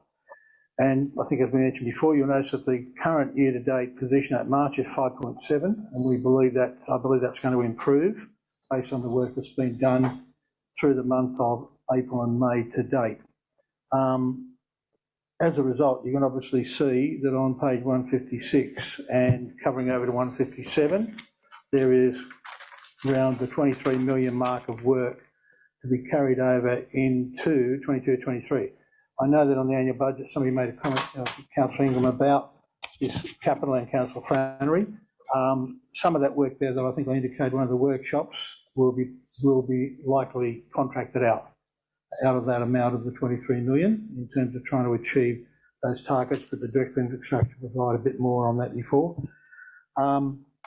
And that's the reason why I say on 156 that the employee costs have risen because of the unfortunate position we've been in where we haven't been able to actually get capitalisation of wages back to credit back against our general fund operating costs. We've noted there materials and contracts, 612,000 increase in those operating costs so far year to date. And as I've made that note there about the capital. Yes, and the year-to-date deficit, obviously the various water funds and sewer funds are shown there in the South West Regional Funds, and yes, it does show a net position of 4.42 million. We are projecting, as I said, I think we'll get to about 3 million on the capitalisation wages, slightly higher than that we were thinking a few months ago, as long as weather stays good and based on our April-May results. And obviously, as we indicate, and I think it was raised at the workshop, that does mean at the moment on this year-to-date position on the reserve position in 157 that we are, yes, a couple of million, $3 million behind in terms of our cash result. And if there's any questions that people would want to make, I'm happy to take them. Thank you. Any questions? I'll just make a question, I suppose, and hopefully we don't stumble across any more, but between a workshop on Tuesday, the 17th, till Wednesday, the 18th, there was around figures about another $500,000 picked up. Sorry, yes, there was. Would you like to explain? Yes, there was an adjustment of $400,000 ascertained between that time. Oh, yeah, 448,000. Unfortunately, an adjustment to our capital program, which has affected the result. Thank you for that. My point being, confusing for councillors to have a workshop on a Tuesday, then find out Wednesday morning different things. But thank you. Sorry, I could have, when we discovered that, obviously we've been trying to actually get this information done as accurately as we could, and on the review we discovered that I could have actually got that information out earlier, actually, and we discovered it last Friday. Okay, thank you. Thank you for that. Now, Councillor Dodd, you actually moved this. Do you want to make a comment or speak for it? Only that the main changes seem to be those things around capital, which the CFO went through us at the. Okay, thank you. Seems fine. Councillor, pardon me, Councillor Flannery. Thank you, Madam Mayor. Look, Madam Mayor, yes, we did have a council workshop on this, but the more I looked at these figures in the time since, just the more disappointing I find them, to be quite honest. The work we haven't done, there's no other way to put it than it smacks of either no planning or very poor planning, and we will not achieve $23 million of capital works in the coming financial year if we continue to operate the way we did this year. That is $500,000 every week we have to spend in the coming financial year on capital works on top of our operational plan. It is a recipe for a disaster if we do not get a plan in place as to how we are going to do these projects and action them. Okay, thank you, Councillor. It's an appalling. Thank you, Councillor Flannery, for your comment. I'm here to say what ratepayers' concerns are, Madam Mayor. If you don't like it, that's your problem. Thank you, Councillor Flannery, for your comments. Councillor Armstrong. Thank you, Madam Mayor. Just through you to the General Manager, and probably he may pass the CFO, but for the benefit of Council and the community that are watching and that may watch this broadcast at a later date, can we please be given some assurance that even though we have reserve balances, that is, we've got a wish list of nearly $46 million, there's only $43 million cash backing that $46 million wish list. Can we just get some, and the community get some idea as to where the other $3 million will come from to back that wish list? Through you, Madam Mayor, certainly there's a lot of effort to recover long outstanding debts and debtors. We are working to ensure that we are collecting our debtors as and when they fall due. And I do refer to our plan with a proposed organisational structure, which we hope will produce efficiencies through streamlining the various areas. So we are working towards that. We project that we may be in balance at the end of this financial year in relation to external and internal funds. That's not to say that we will have a collection of unrestricted funds. However, we seek to improve that cash position as we move forward. Thank you, Mr. General Manager. We have it in front of us. We've had a mover and a seconder. I'll put it to the vote. Those in favour?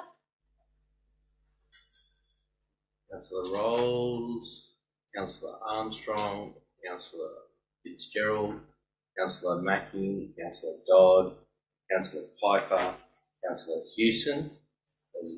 Those against? Councillor Ingram, Councillor Foreman, Councillor Stadmiller, and Councillor Flannery, you are now off screen, and you are against?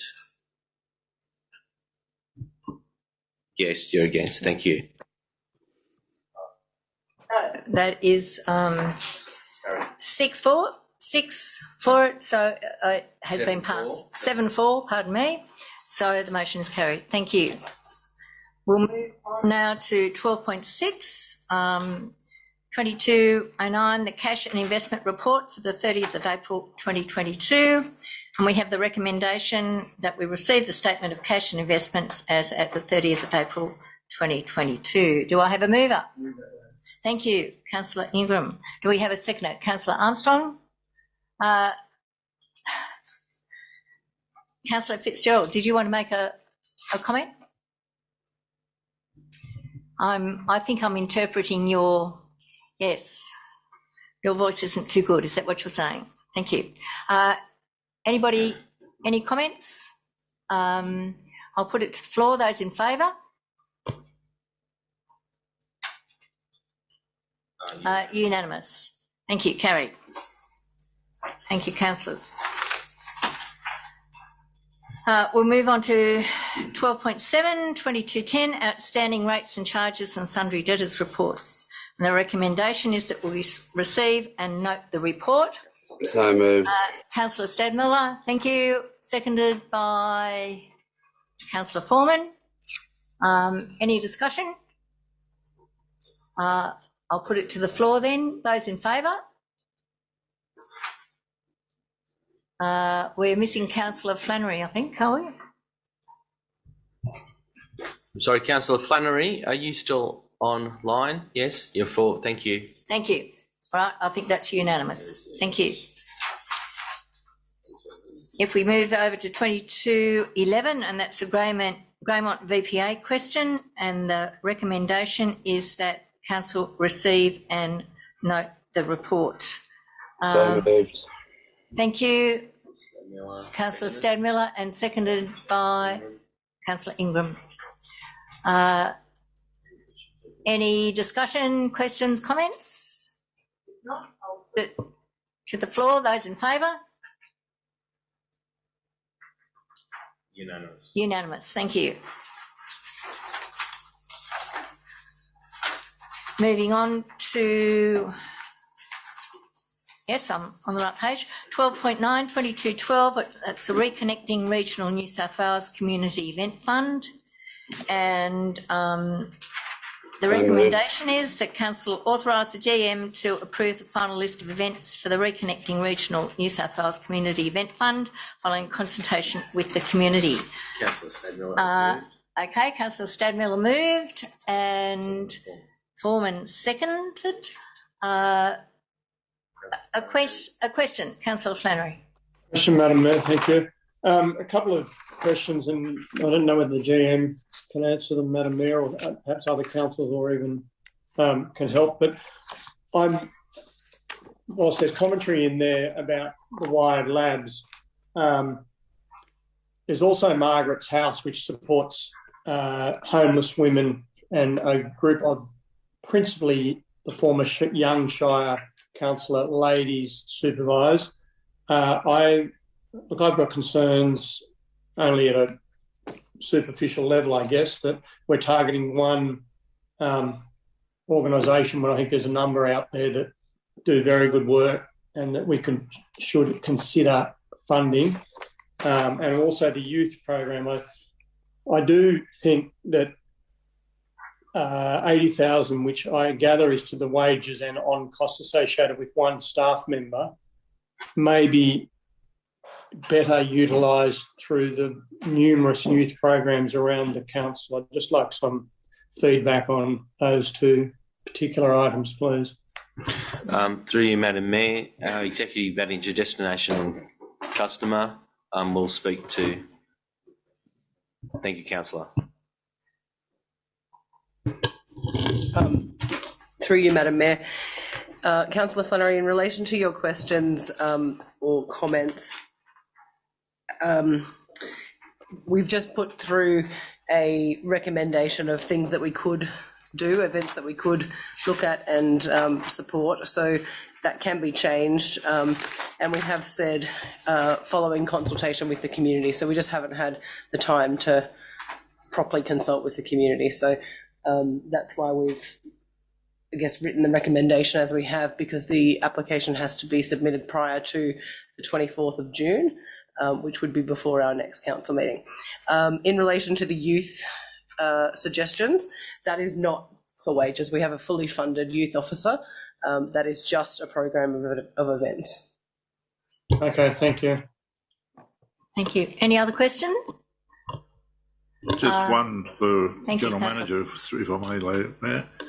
Did the Burra Schooling Committee get in touch with you about their big event that they have every year? Yes, well, we've reached out to the principal involved, and we're working with them, so we've got that under hand. Thank you. In hand.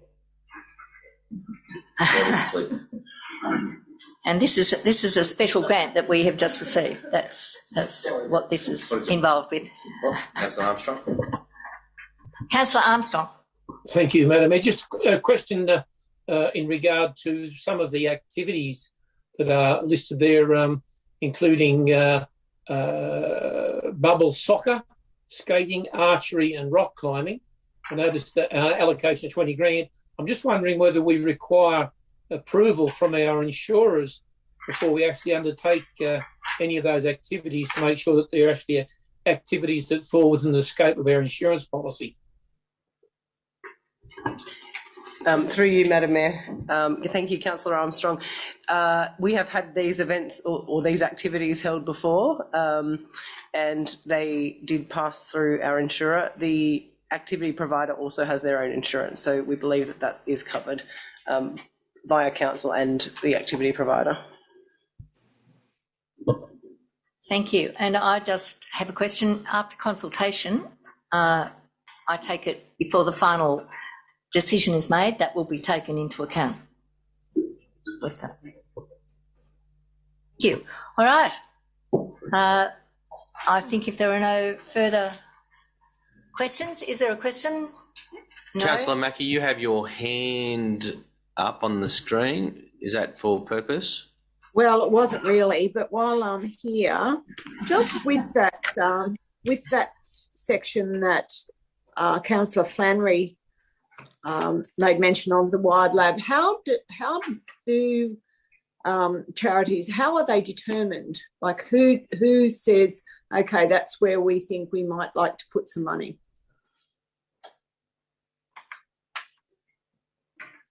Through you, Madam Mayor. Look, it was basically, as I suppose, floated at the briefing, not that any decision is made there. It was floated that these are some of the ideas that staff have had based upon what has gone before and what fits the criteria.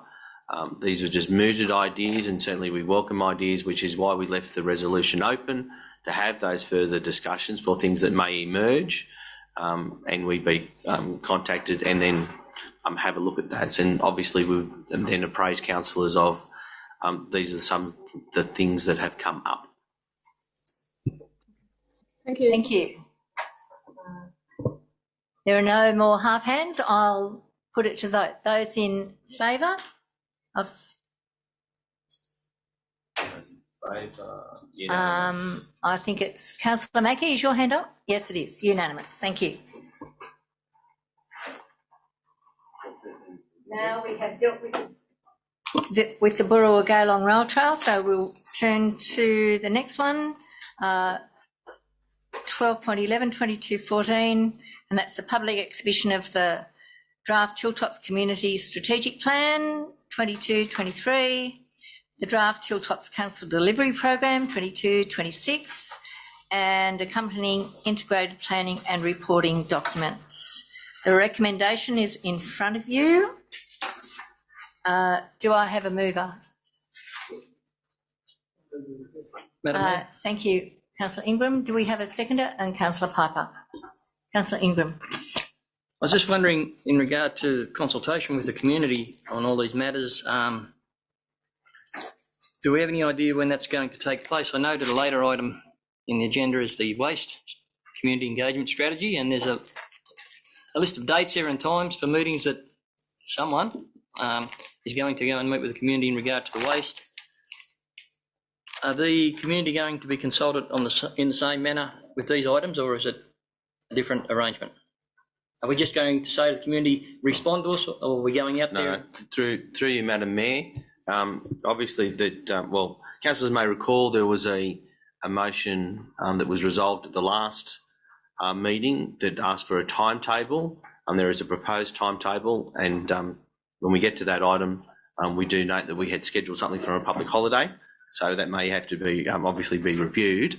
However, it did articulate a time frame for us to get out and about, and obviously all councillors are welcome to those. But we were going to work with that timeline and have the discussion on the waste as well as any other points. And I personally will try to make as many of those as possible over the scheduled 2 weeks. I may just ask the Acting Director of Planning if he wants to add anything to my response to Councillor Ingram.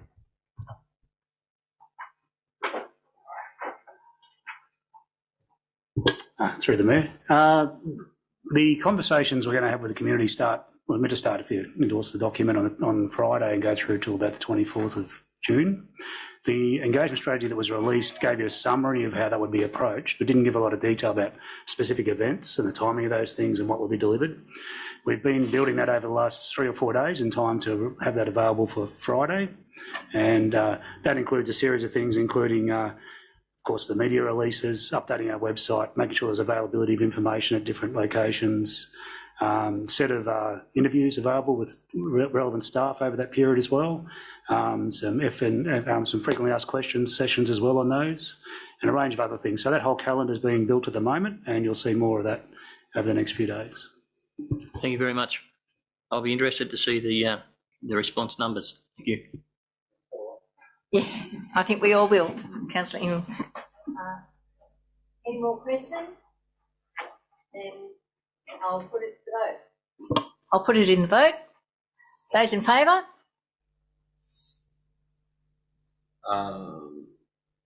Ingram, Foreman, Rolls, Fitzgerald, Stadmiller, Flannery, Mackie, Dodd, Piper, Hewson. Thank you. And against? Councillor Armstrong. Councillor Armstrong. All right, the motion is carried. Thank you. And if we move on to the next one, which is 12/12/2215, it's DA application stats for April 2022. And the recommendation is there that Council receive and note the status reports for DA applications and complying development certificates as at 30th of April 2022. Do I have a mover? Move that way, Madam Mayor. Thank you, Councillor Ingram. A seconder? Thank you, Councillor Hewson. Comments? Councillor Ingram, since you no? Any comments? All right, put it to the vote. Those in favour? Unanimous. Councillor Stadmiller. Councillor Stadmiller. You declared an interest. Sorry, Councillor Stadmiller. I just didn't see you on the screen, but I declared an interest. Yes, Thank you you. did. All right. All those in favour? Oh, it was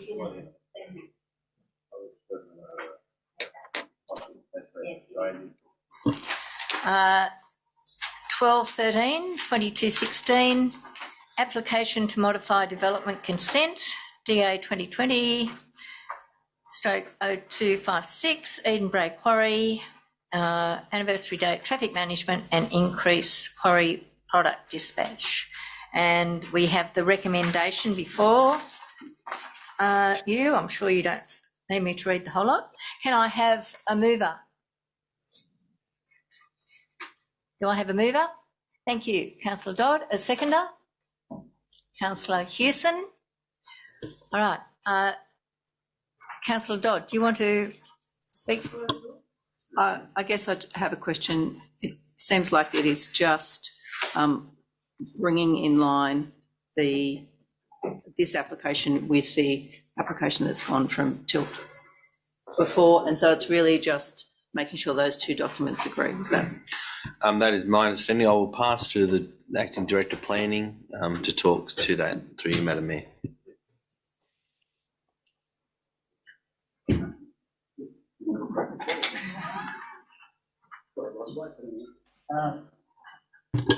Yes, so in general, there is some changes to clean up a few things about how the licensing dates, etc. sit.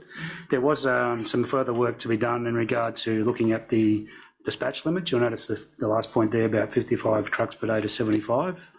And hopefully I can pass to Mr. Crisp, who can provide some information on the assessment that was done of that as well.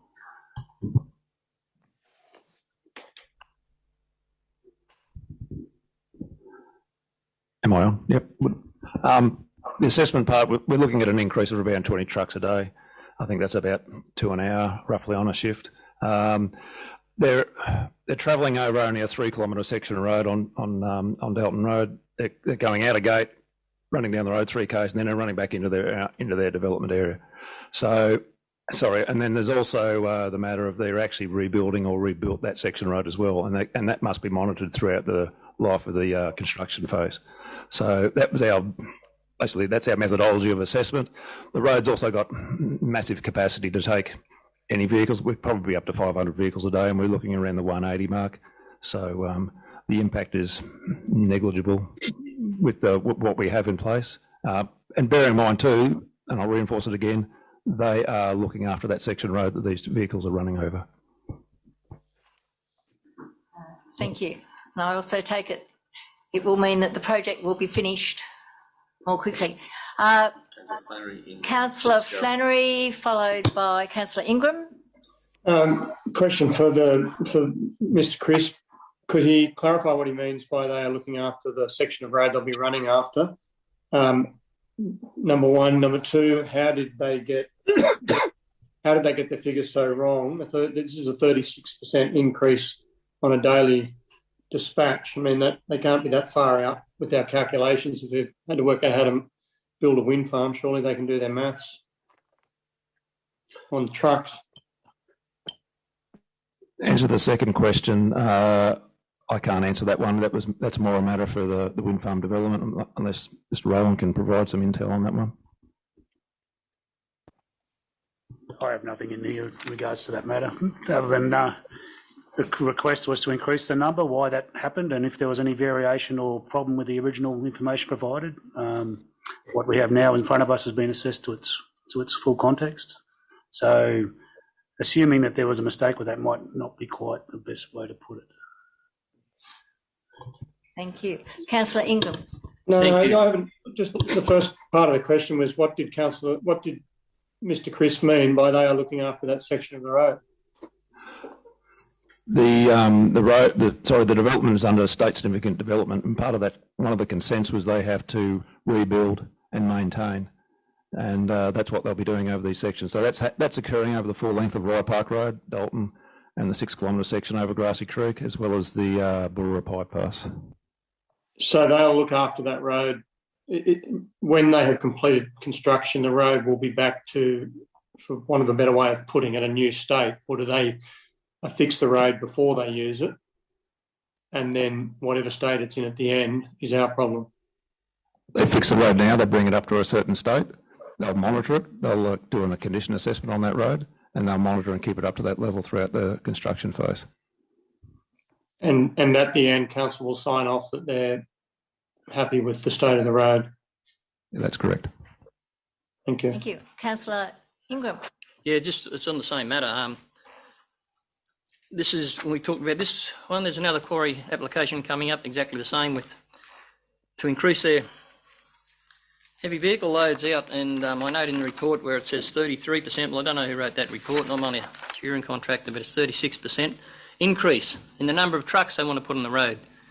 Now, I don't think it was a mistake either, Acting Director, but they come to council with a number to get an application approved in the first case, and I had conversations with the people at the time, and council said that's fair enough. Then we come back with a variance about the dates, and now we come back with a variance in the number of vehicles they want to put out per day. What comes next?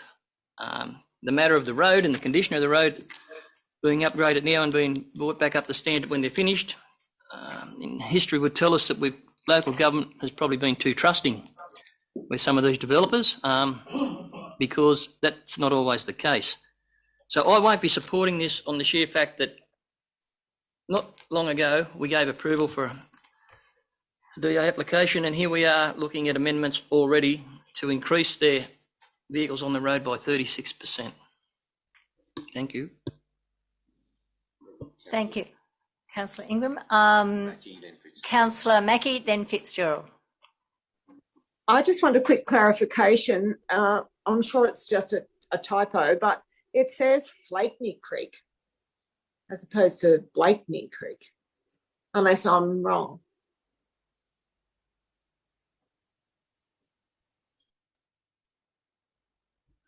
Through Madam Mayor, that is Flakeney with an F. Is it near Blakeney? If you can tell me where Blakeney is, I'll then. Well, Blakeney Creek is near Rye Park. I only know about Flakeney. I don't know Dalton. Thank you. Councillor Fitzgerald, your turn. Thank you very much. Can I just get some clarification, please, concerning this DA and the one following? Firstly, the one we're dealing with at the moment is about BRAE QUARRY. And the next one is about Barrackville Quarry. I'd like to know how far apart they are. And both asked for an increase up to 75 vehicles. Does that mean we're going up to 150 vehicles in that area? And is it the same road? And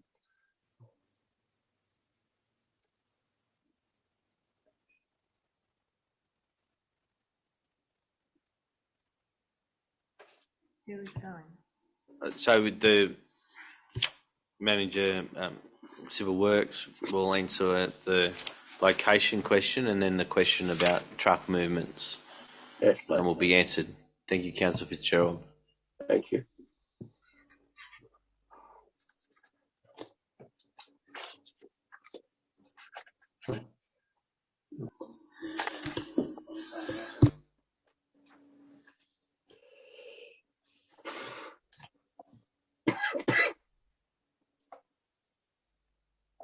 So, here we go. If you look at pages 377 and 338, you'll see two maps of the same general area, and you'll notice, while they're not listed both on the same map, you'll be able to get a good idea of how they relate to each other in regard to location. Mm-hmm. Not far. They're very close, yeah. And then the second question in relation to the truck movements, Mr. Crisp, or? Thank you, Mr. Crisp. In relation to the development, it is utilising Dalton Road for the wind farm. And it's 150 vehicles. That's correct. Thank you. All right, if there are no more questions, comments? Councillor Stadmiller. You have a question? Councillor Stadmiller. You're on mute, Councillor. What's the time frame been between when they put the first application into when they've now come back and sought an amendment to this application? So I'm inclined to agree with Councillor Ingram on this one.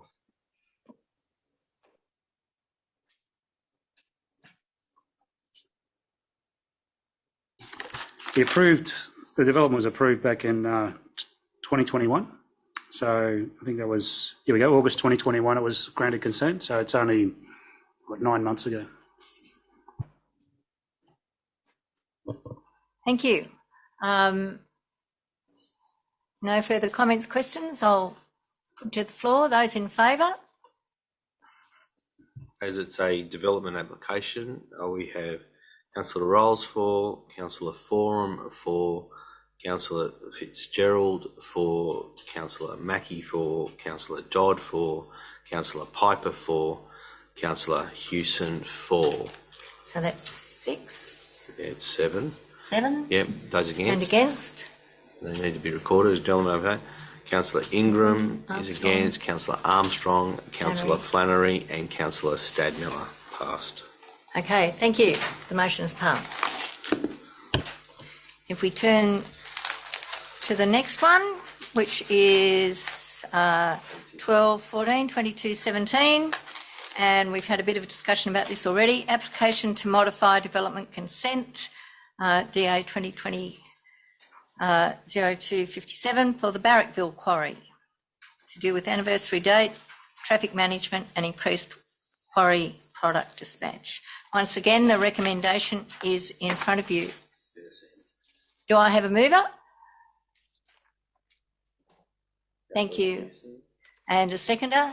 Councillor Dodd. Do we have any questions, discussions? If not, I'll put it to the floor. Madam Mayor, look, I'd just like to reinforce the point of Councillor Armstrong. I just find it unbelievable. The company building a $350 million wind farm just happens to get their tonnages wrong. I just think this smacks of the lack of respect they have for a small community. And to say that it's taking this number of trucks off the road, this development was only ever going to get quarrying material from the local area. They couldn't afford to bring it in elsewhere. I mean, it's just all too cute by half. Thank you, Councillor Flannery. I will put it to the vote. All those in favour? Once again, as it's a development application, we will have Councillor Forum, Councillor Rolls, Councillor Dodd, Councillor Piper, Councillor Hewson, Councillor Mackie and Councillor Fitzgerald. Those Against? Those against. Councillor Ingram, Councillor Armstrong, Councillor Flannery and Councillor Stadmiller. Okay, thank you. The motion is passed. We'll turn directly now to 12:15, 22:18, and that's the establishment of alcohol-free zones in Young. And the recommendation is there that council note the report. Move the recommendation, Madam Mayor. Thank you, Councillor Armstrong, seconded by Councillor Ingram. Any discussion, comments? I'll put it to the floor. Those in favour? Councillor Piper? Thank you. Unanimous. Thank you, councillors. Turning over the page to 12:16, 22:19, that's the waste community engagement. And the recommendation that council implement the second phase of waste consultation be carried out. So moved. Thank you, Councillor Flannery. A seconder? Thank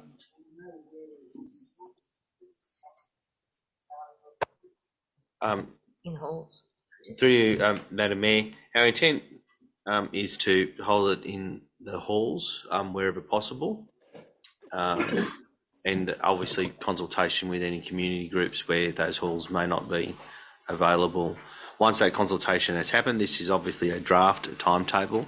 We do want to, in some ways, iron it out if we can, and maybe combine areas if that is desired.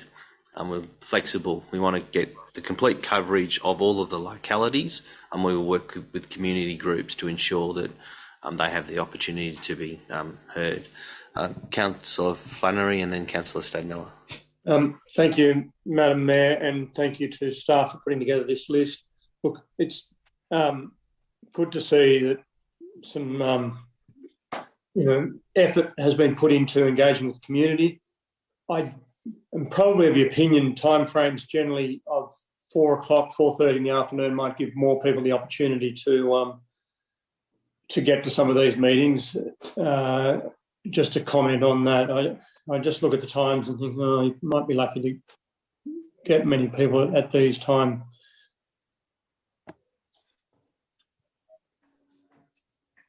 Thank you, Councillor Flannery. Councillor Stadmiller. No, Councillor Stadmiller, you have a question? Can I foreshadow a motion that we move all these timeframes to 4 p.m. in the afternoon? I believe that if these villages don't get proper consultation and community engagement here, and they find out that their tips are shut, we're going to find that we have a riot on our hands. So I'd like to see them move to a sensible time of 4 o'clock for each village. Thank you. That's a foreshadow motion. So we'll work through this motion first.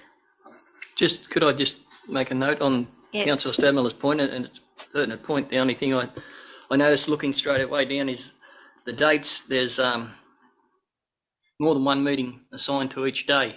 So while I agree with you about maybe you're 4 o'clock, you can't be at two places at once at 4 o'clock. So it would need to be looked at. Through you, Madam Mayor, just at a point of process, Councillor Stadmiller, with that and considering what Councillor Ingram has just said, I propose to you that you might like to move an amendment to the motion. The foreshadowed motion would only happen if the motion would be lost, and because it's not in conflict, we've had this situation before. So I put to you, Councillor Stadmiller, if you'd like to move an amendment to that, potentially as a point B, to move times to 4 p.m. We would have to logistically, given that we had planned to do 2 meetings within a day, potentially we could seek to combine those meetings given the locality of proximity. So we could have one meeting closer to the time that you're proposing. Is that something that you'd like to consider, Councillor Stadmiller? Thank you, Mr. General Manager. And I'll take on Councillor Ingram's comments. I'm happy for that to happen. It would be good if we did have enough staff to split the staff and send 2 contingents to each town, so we could achieve 4 p.m. in each town for proper consultation. But if that's not the case, and that's the best we can do, I'm happy to take that on board. Can we also, just through you, Madam Mayor, thank you for your indulgence, councillors. Can it also, staff be given the opportunity to ask those community groups if they have a preference for a different time than what's proposed? Councillor Stadmiller? Yes, thanks for the question. Look, I'm just not sure how we do that unless there is a progress association in every single one of those communities or representative body. It would have to be communicated very solidly somehow to come to that conclusion with that community as to when to hold that meeting. I just stress that these are enormous things to consider when it comes to waste. I noted in a previous meeting that the Harden transfer station was closed over the Easter weekend, which was not very popular in Harden, and I heard plenty about it. And if these tips are going to be potentially closed in these smaller villages, and they're going to lose these small transfer stations or tips, that we get this right. So, look, I'm open to suggestions from you, Mr. General Manager, as to how we achieve that. Thank you, Councillor Stadmiller. So I'm going to ask the Minute Secretary to share the screen so you can see the proposed, as I take it, an amendment, and then we would have to have a seconder for the amendment to ensure that it gets through. At this point, I'll also mention what I mentioned before is we'd like to also combine the opportunity to talk to the other documents that are going to be on public exhibition as part of this. Although it doesn't pertain to this report per se, it was mooted before. And what I'd also like to see as D for your consideration, D, also consultation for the integrated planning and reporting documentation, integrated and planning documentation on public exhibition, also form part of these community meetings. Mr. General Manager, can I ask a question? How feasible is it to have all these meetings at 4 p.m? Do we have the staff to be able to spread them? This is the part that, as I've said, the part where the combination of meetings where practicable. So that's practicable both from a community point of view and the staffing point of view. As I indicated to Councillor Ingram, I believe it's important that I personally get to as many of these meetings as possible to talk through the multiple integrated planning and reporting documentation as form part of these meetings. So, Councillor Stadmiller,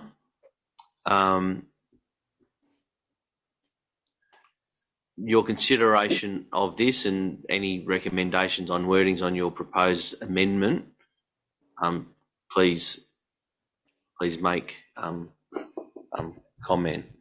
Yeah, thank you, Mr. General Manager. I'm just building on what Councillor Plenary said, and he's right about providing a more suitable time.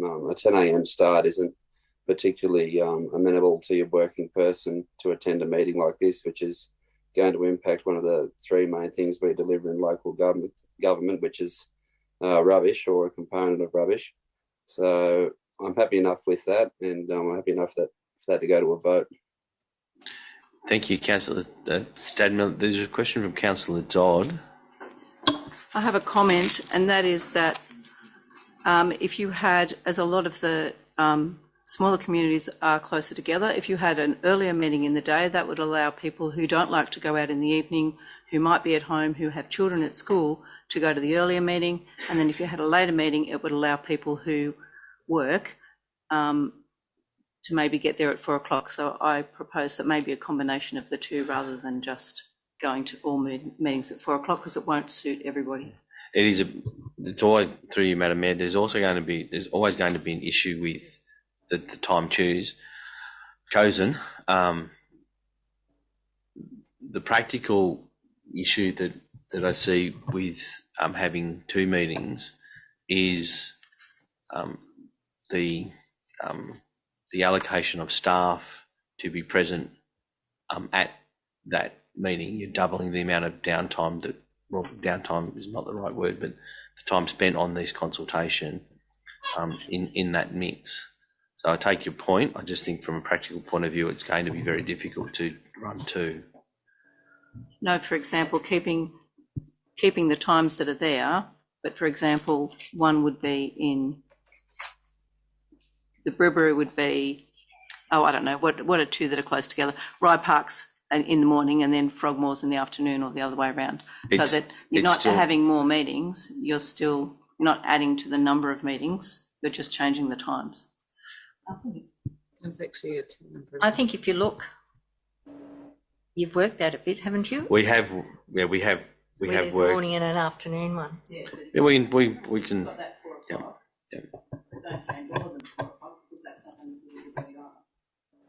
Through you, Madam Mayor. Yes, Councillor Flanagan.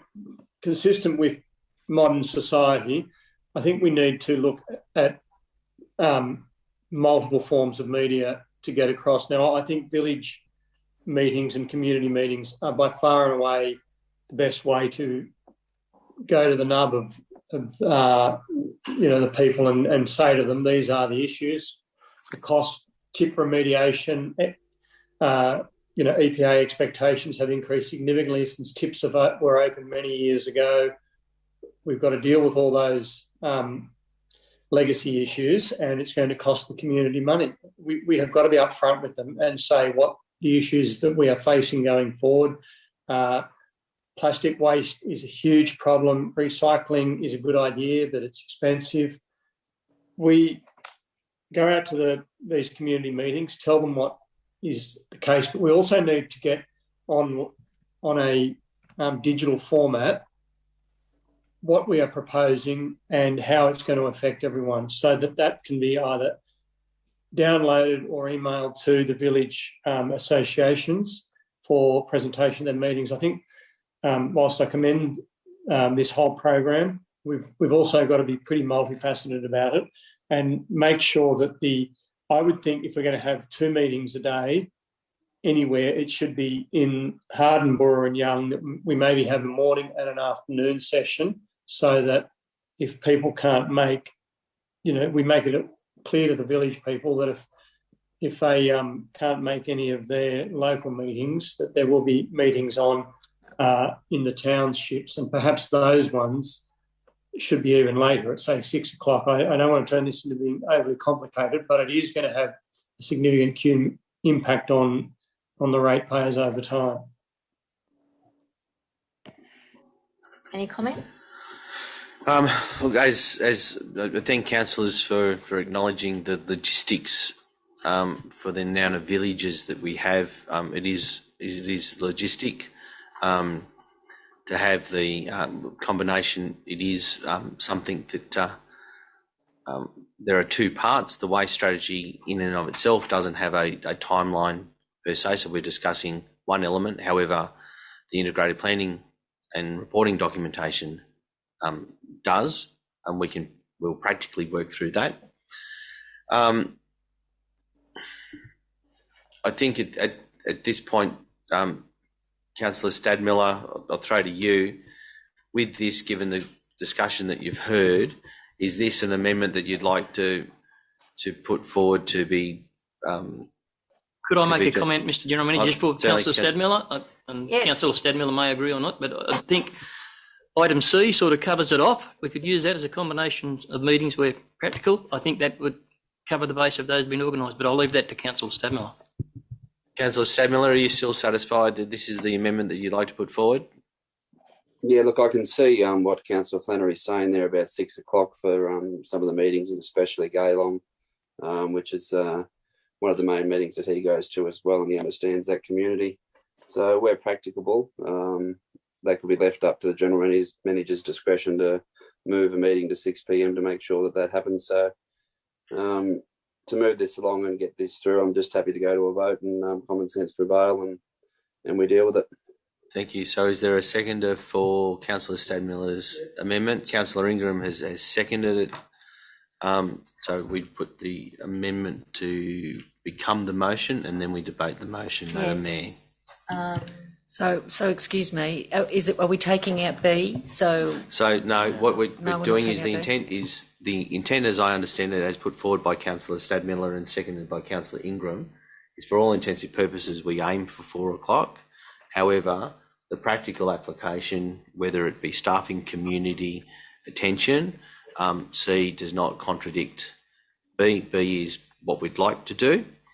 C is the practical application, and obviously I would speak to that, whatever comes out of the community, and obviously have the discussion with the staff on how practically we may do that. So what before you, councillors, this is the proposed amendment to become the motion. If you vote for the amendment then becomes the motion, and then you will vote on the motion. So this is just to debate the amendment. On the amendment to become the motion. So it's in front of you. All those in favour of the amendment? My hand is up too. I think it is no. Can we get a screen shared, Madam Mayor? I'm seeing people's faces. I'm not seeing any amendment. Okay. The minute secretary will be now sharing it. Thank you, Councillor Armstrong. There you are. Are you right now, Councillor Armstrong? You have it? The amendment to the motion? No. If I can't see it, I don't think anyone can see it. Wonderful. Right. Thank you. Okay, so A, B, C and D. It was moved by, thank you, Stadmiller and Ingram. Those in favour, we might just show hands again to make sure. And it is unanimous.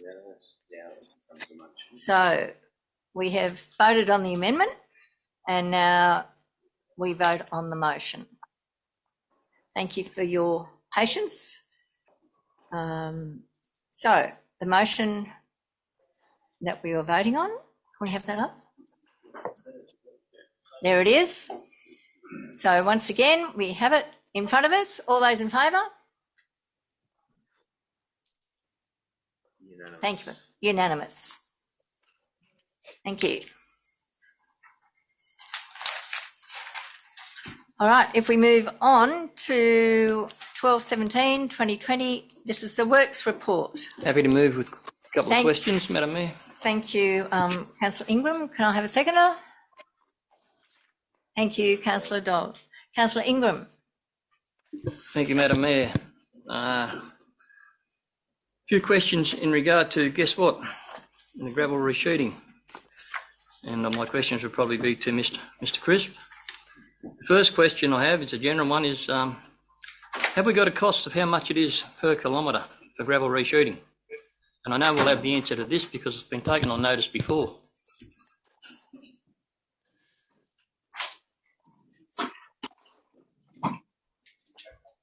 I have many. One at a time will be a start. Yeah, thank you.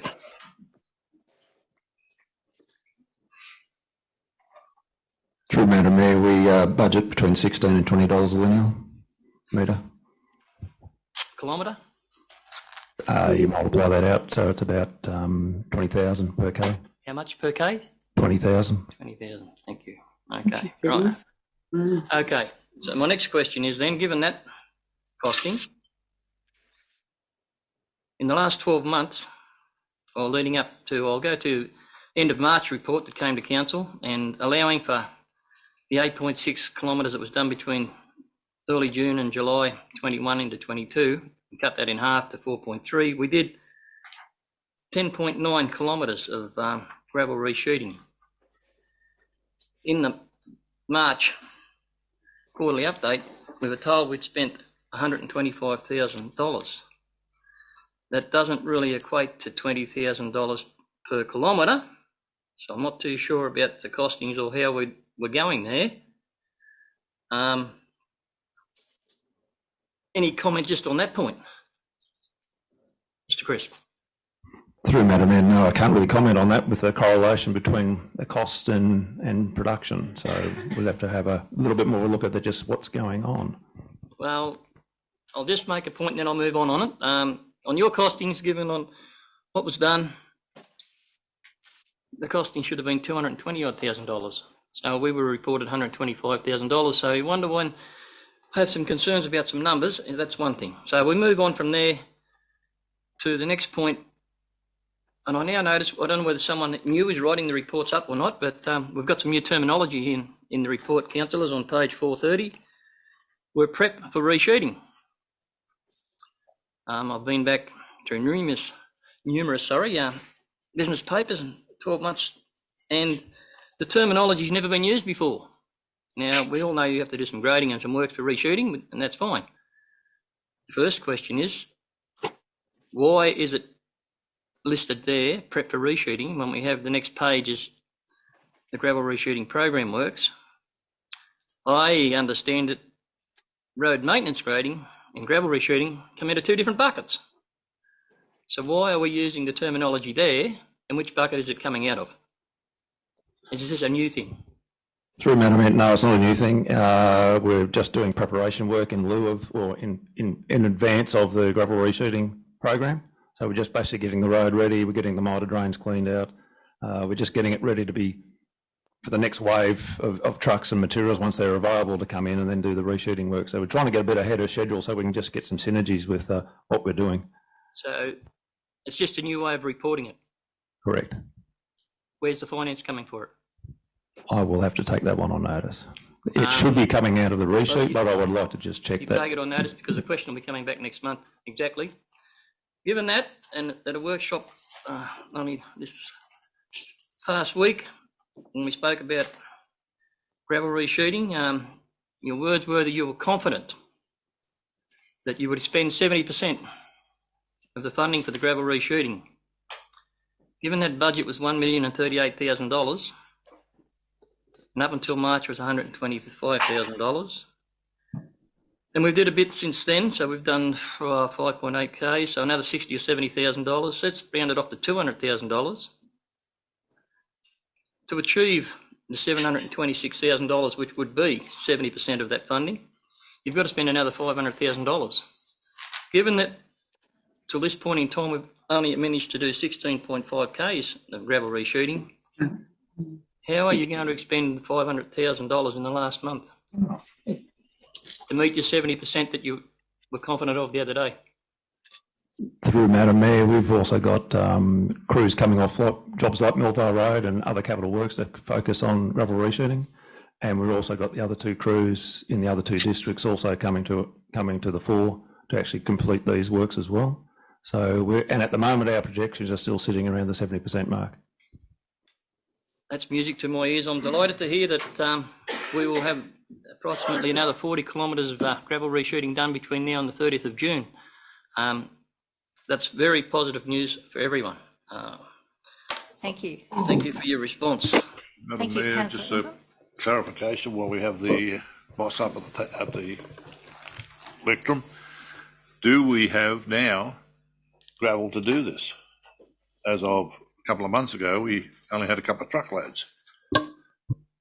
Through Madam Mayor, we have still about 35,000 tonne on board at the moment in various pits around Hilltops.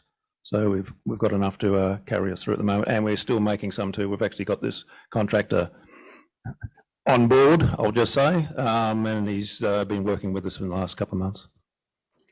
Thank you, Mr. Crick.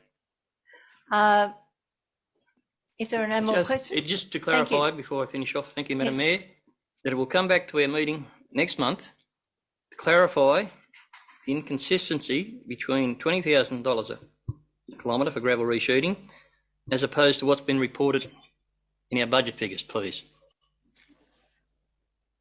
That was My number come up about 11,000. Your number's 20,000. There's a big variance. Question to take on notice, I presume. Correct. I'll take that one on notice. And Councillor Flannery. Thank you, Madam Mayor. On pages 430 and 431, I can find, and there's a couple I will have to excuse my knowledge of, but I can find 4 roads in the former Hardin Shire that are being dealt with, which doesn't accord with the budget we need to spend on those. Could Mr. Crisp advise of what routine hazard reduction means on page 434, please?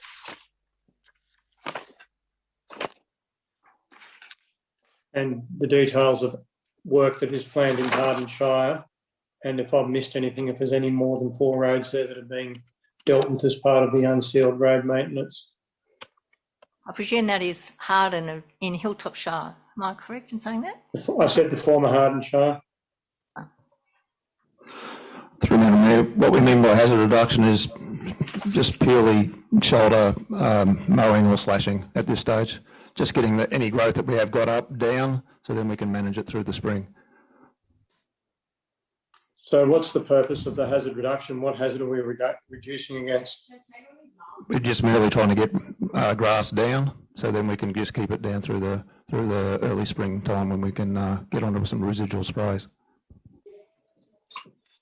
Thank you. Thank you, Mr. Crisp. Just in relation to the... Sorry, Councillor Flannery. Yes.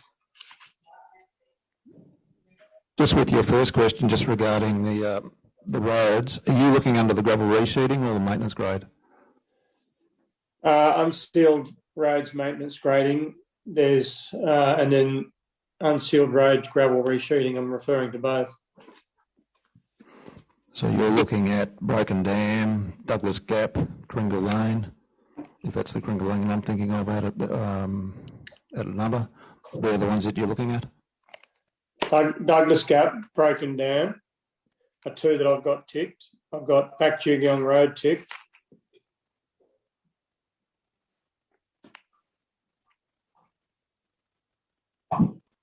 There are no other unsealed roads that need any work on them that we have the money set aside for in the budget already. Is that correct? Well, Back Jugeong is a planned gravel resheet project. I'm just trying to look for the others there. I think Broken Dam is also another one that was also scheduled for. I just can't think of the others that we had down. Gary Owen is another one, but we've got a gravel supply problem on that one. And Bonnie Doon was the other one is done, but that one's already been that's been progressed. So works as planned as far as the resheeting for Hardin. Thank you, Councillor. Not listed on these. There's a severe, and I mean severe, hazard on the Heathfield Road on the northern side of the causeway, approximately 2 kilometres along.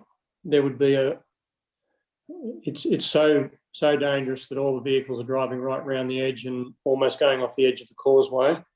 And there's also a dangerous hazard on the western side, the southwestern side of the causeway on Campbellfields Road, where there's severe potholes and a vehicle might lose control. If a light vehicle hit that at any speed, they would lose control.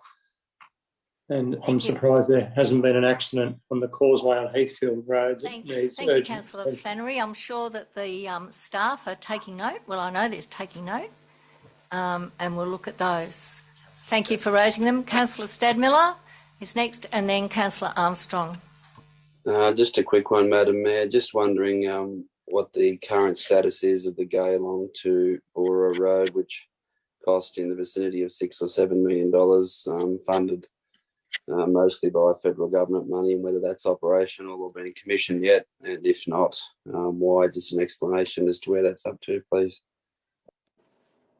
Through Madam Mayor, we're still working through intersection works at the intersection of Yabindal and Gaylong Road. That's part of our contribution to the project. So once that project is completed, and I think we've got some other minor works with signage to also complete, but once we wrap all that up, then it'll be open.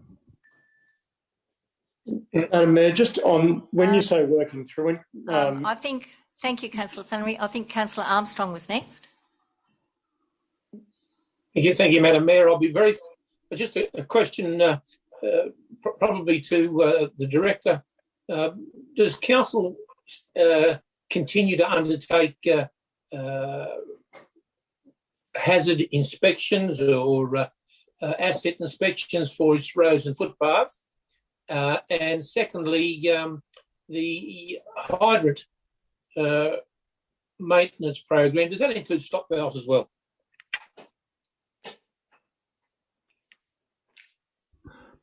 Through Madam Mayor, we still undertake our hazard inspections for footpaths and roads. I'll have to take the one on notice regarding hydrant work with water mains.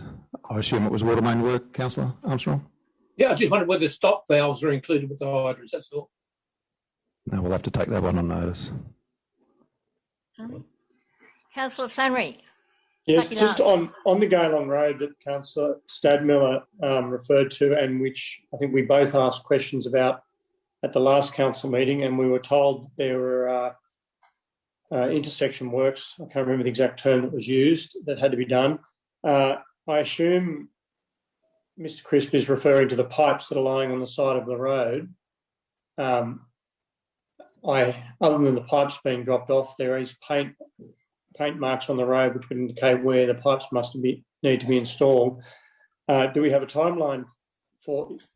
Is Mr. Crisp referring to the installation of the pipes as when he says intersection work needs to occur?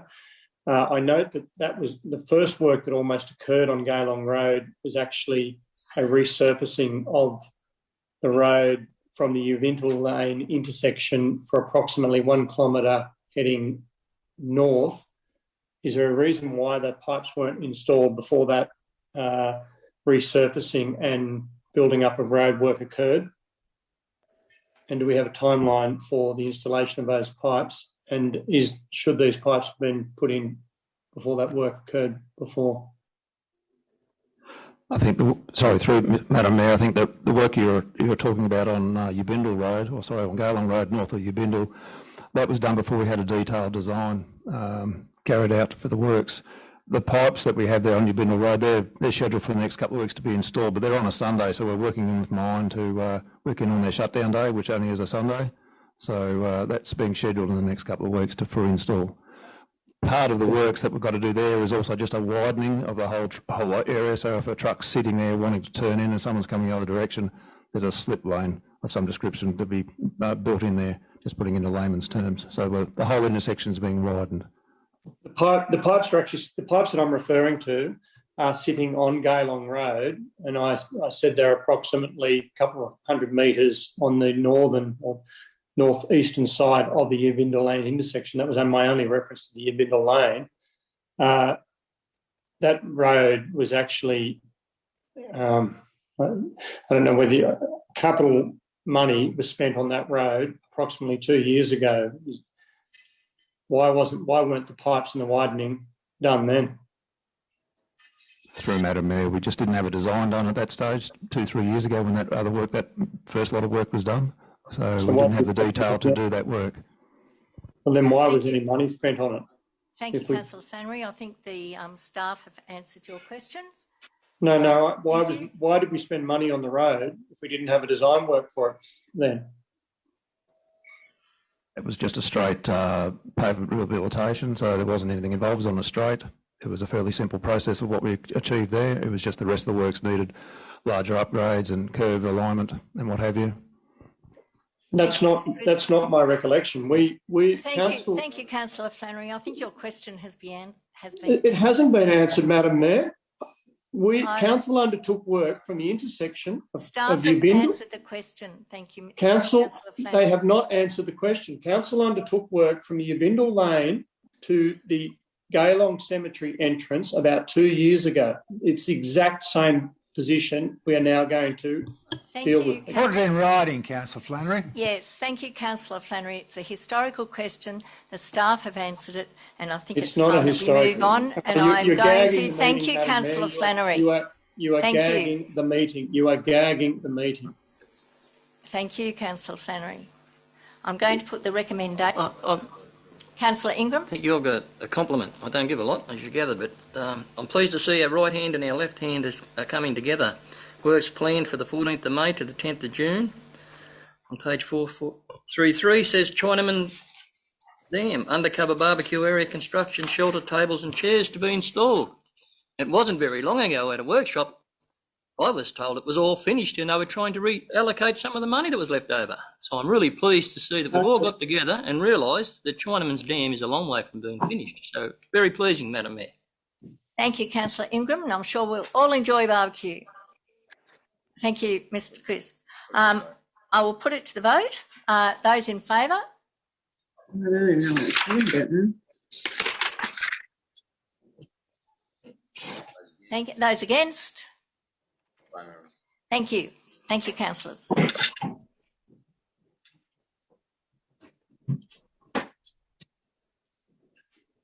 Is 12:18, 22:21, action summary report, and purpose is to provide a summary, and the recommendation is that we note the status of the action plan. Do I have a mover? Thank you, Councillor Ingram and Councillor Hewson. Any discussion, comments? I will put it to the floor. Those in favour? Those against? All right, thank you. Councillor Stedman?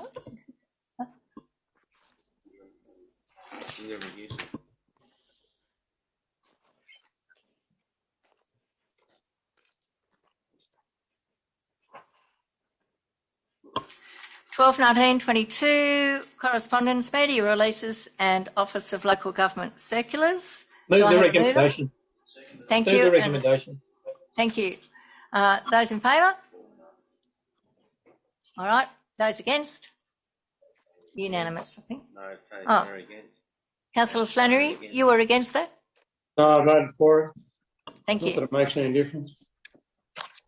Yes.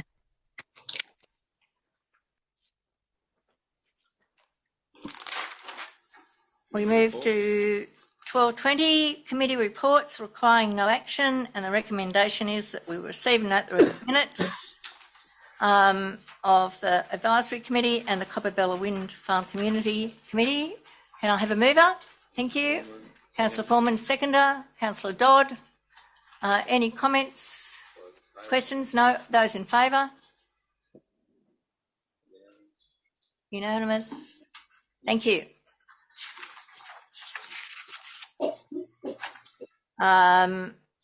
There are no questions with notice. There's no notice of motion. So we'll move into confidential matters. Do I have a mover? Thank you, Councillor Ingram. A seconder? Councillor Piper. All those in favour? Thank you.